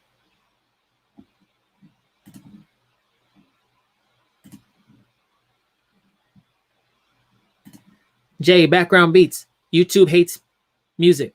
YouTube told me, hey, you're copyrighted, like using copyrighted music. I'm like, no, I'm not. I used copyright free music on purpose. And they're like, sorry, I'm a robot. I can't understand. You know, like I'm not using copyrighted music, but they're saying I am, and then they're marking my videos. So I might as well just not do it, because every time I do this, it's 2 hours of my life and it sucks. So I'm saying like, hey, no more music. Like, I didn't know it was like that. New to crypto is my HBAR safe in Binance wallet. Scott, hey, so there's something called third-party counterparty risk, which means like when your crypto is held by a third party, it's never really safe, right? Because like that's, even though Binance is like a trusted exchange and one of the biggest in the world, it can still get hacked, and they have your private keys. So if they get hacked, the hacker has access to the private keys, everything to take your crypto. And there's only a limited amount of crypto, so they can't really refund it all the time, especially if it's a big amount. So like, I'm big on self-custody. Big on self-custody, you know?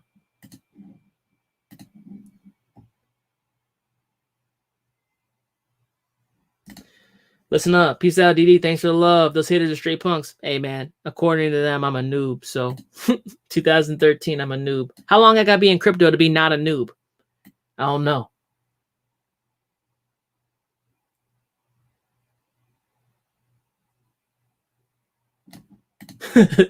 Scott, do not know shit, so I'm here to learn. Hey, Scott, as long as you have attitude, you're gonna do fine. You're gonna do great.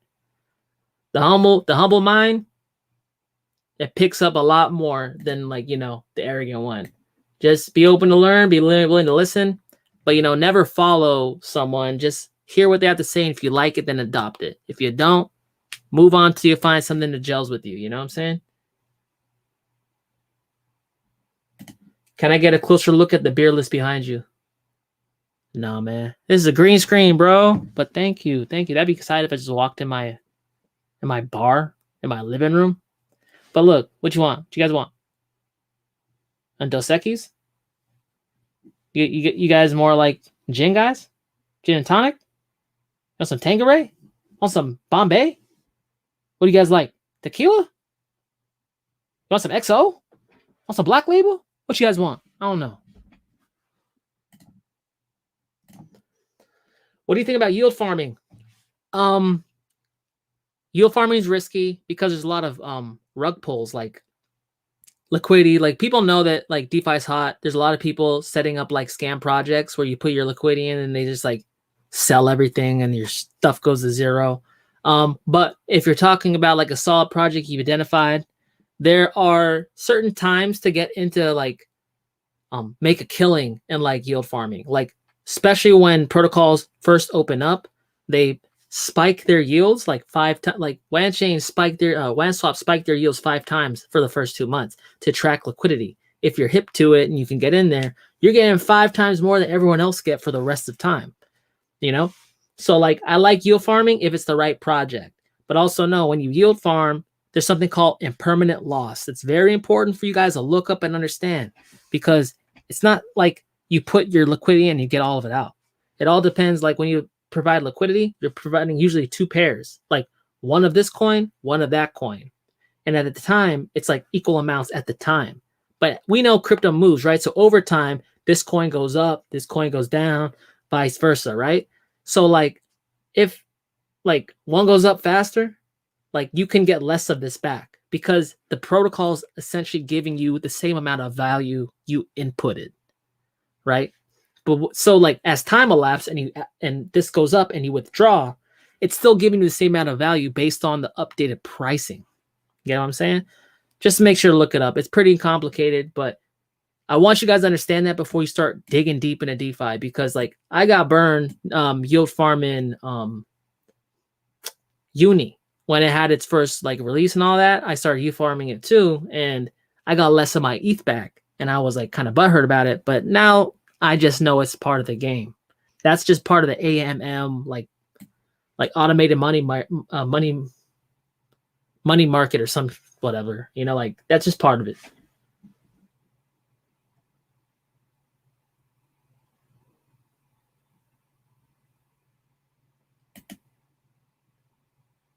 I'm tired. How do you sleep in these times? Just fall asleep, man. I get tired as hell, man. Run out of indica. Hey, man. I'm more a sativa dude myself. I like to get all weird. Laugh a lot. Thank you for being you, Dub. Hey, I appreciate that. That's nice. Makes me feel all good. Scott, is the digital yuan back with gold? Thoughts that why China has been buying and hoarding gold? I've been looking at that since 2016, man. I remember in the digital I remember when the gold back yuan, the petro yuan, right?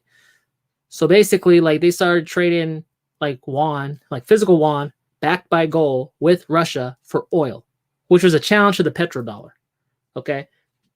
I don't think it's going to be like, yeah, China has a lot of gold. Russia got a lot of gold. India got a lot of gold. The BRICS nations, which is like adversaries to like the West, for the most part, got a lot of gold. I think that they would back their currencies with it to attract international commerce to come there, because dealing with unbacked fiat currency is much more riskier than dealing with the gold-backed currency. You know what I'm saying?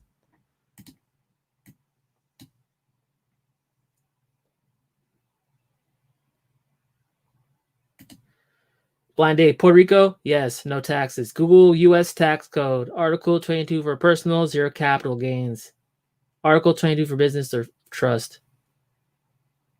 Wow, really? 0 capital gains in Puerto Rico? That's why Mike Maloney lives out there. That's why all those big dudes live out there, huh? Hey, that's smart as hell. Capital gains be sucking. I don't want to pay no. I will, but I don't want to. You got a rental property business under trust. Interesting. Hey, you like that gin? Psh, we got something for you right here, bro.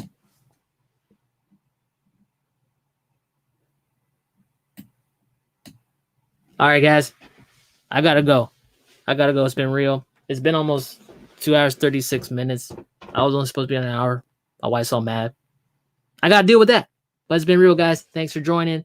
37 people on the chat the whole entire time. I appreciate the love. Thanks for making the channel be successful and being what it is. I'm loving the comments. Drop me a like, subscribe. Drop me a comment, though, when you watch my videos. Just helps me out. Anything to help me boost in the algo and get bigger. Want to get a bigger following so we can start bringing some attention to some of these smaller coins that we be talking about. Because some of these other channels, they be ignoring a lot of coins. I don't like it. I want to become a bigger channel so I can talk about different coins. How you guys feel about it?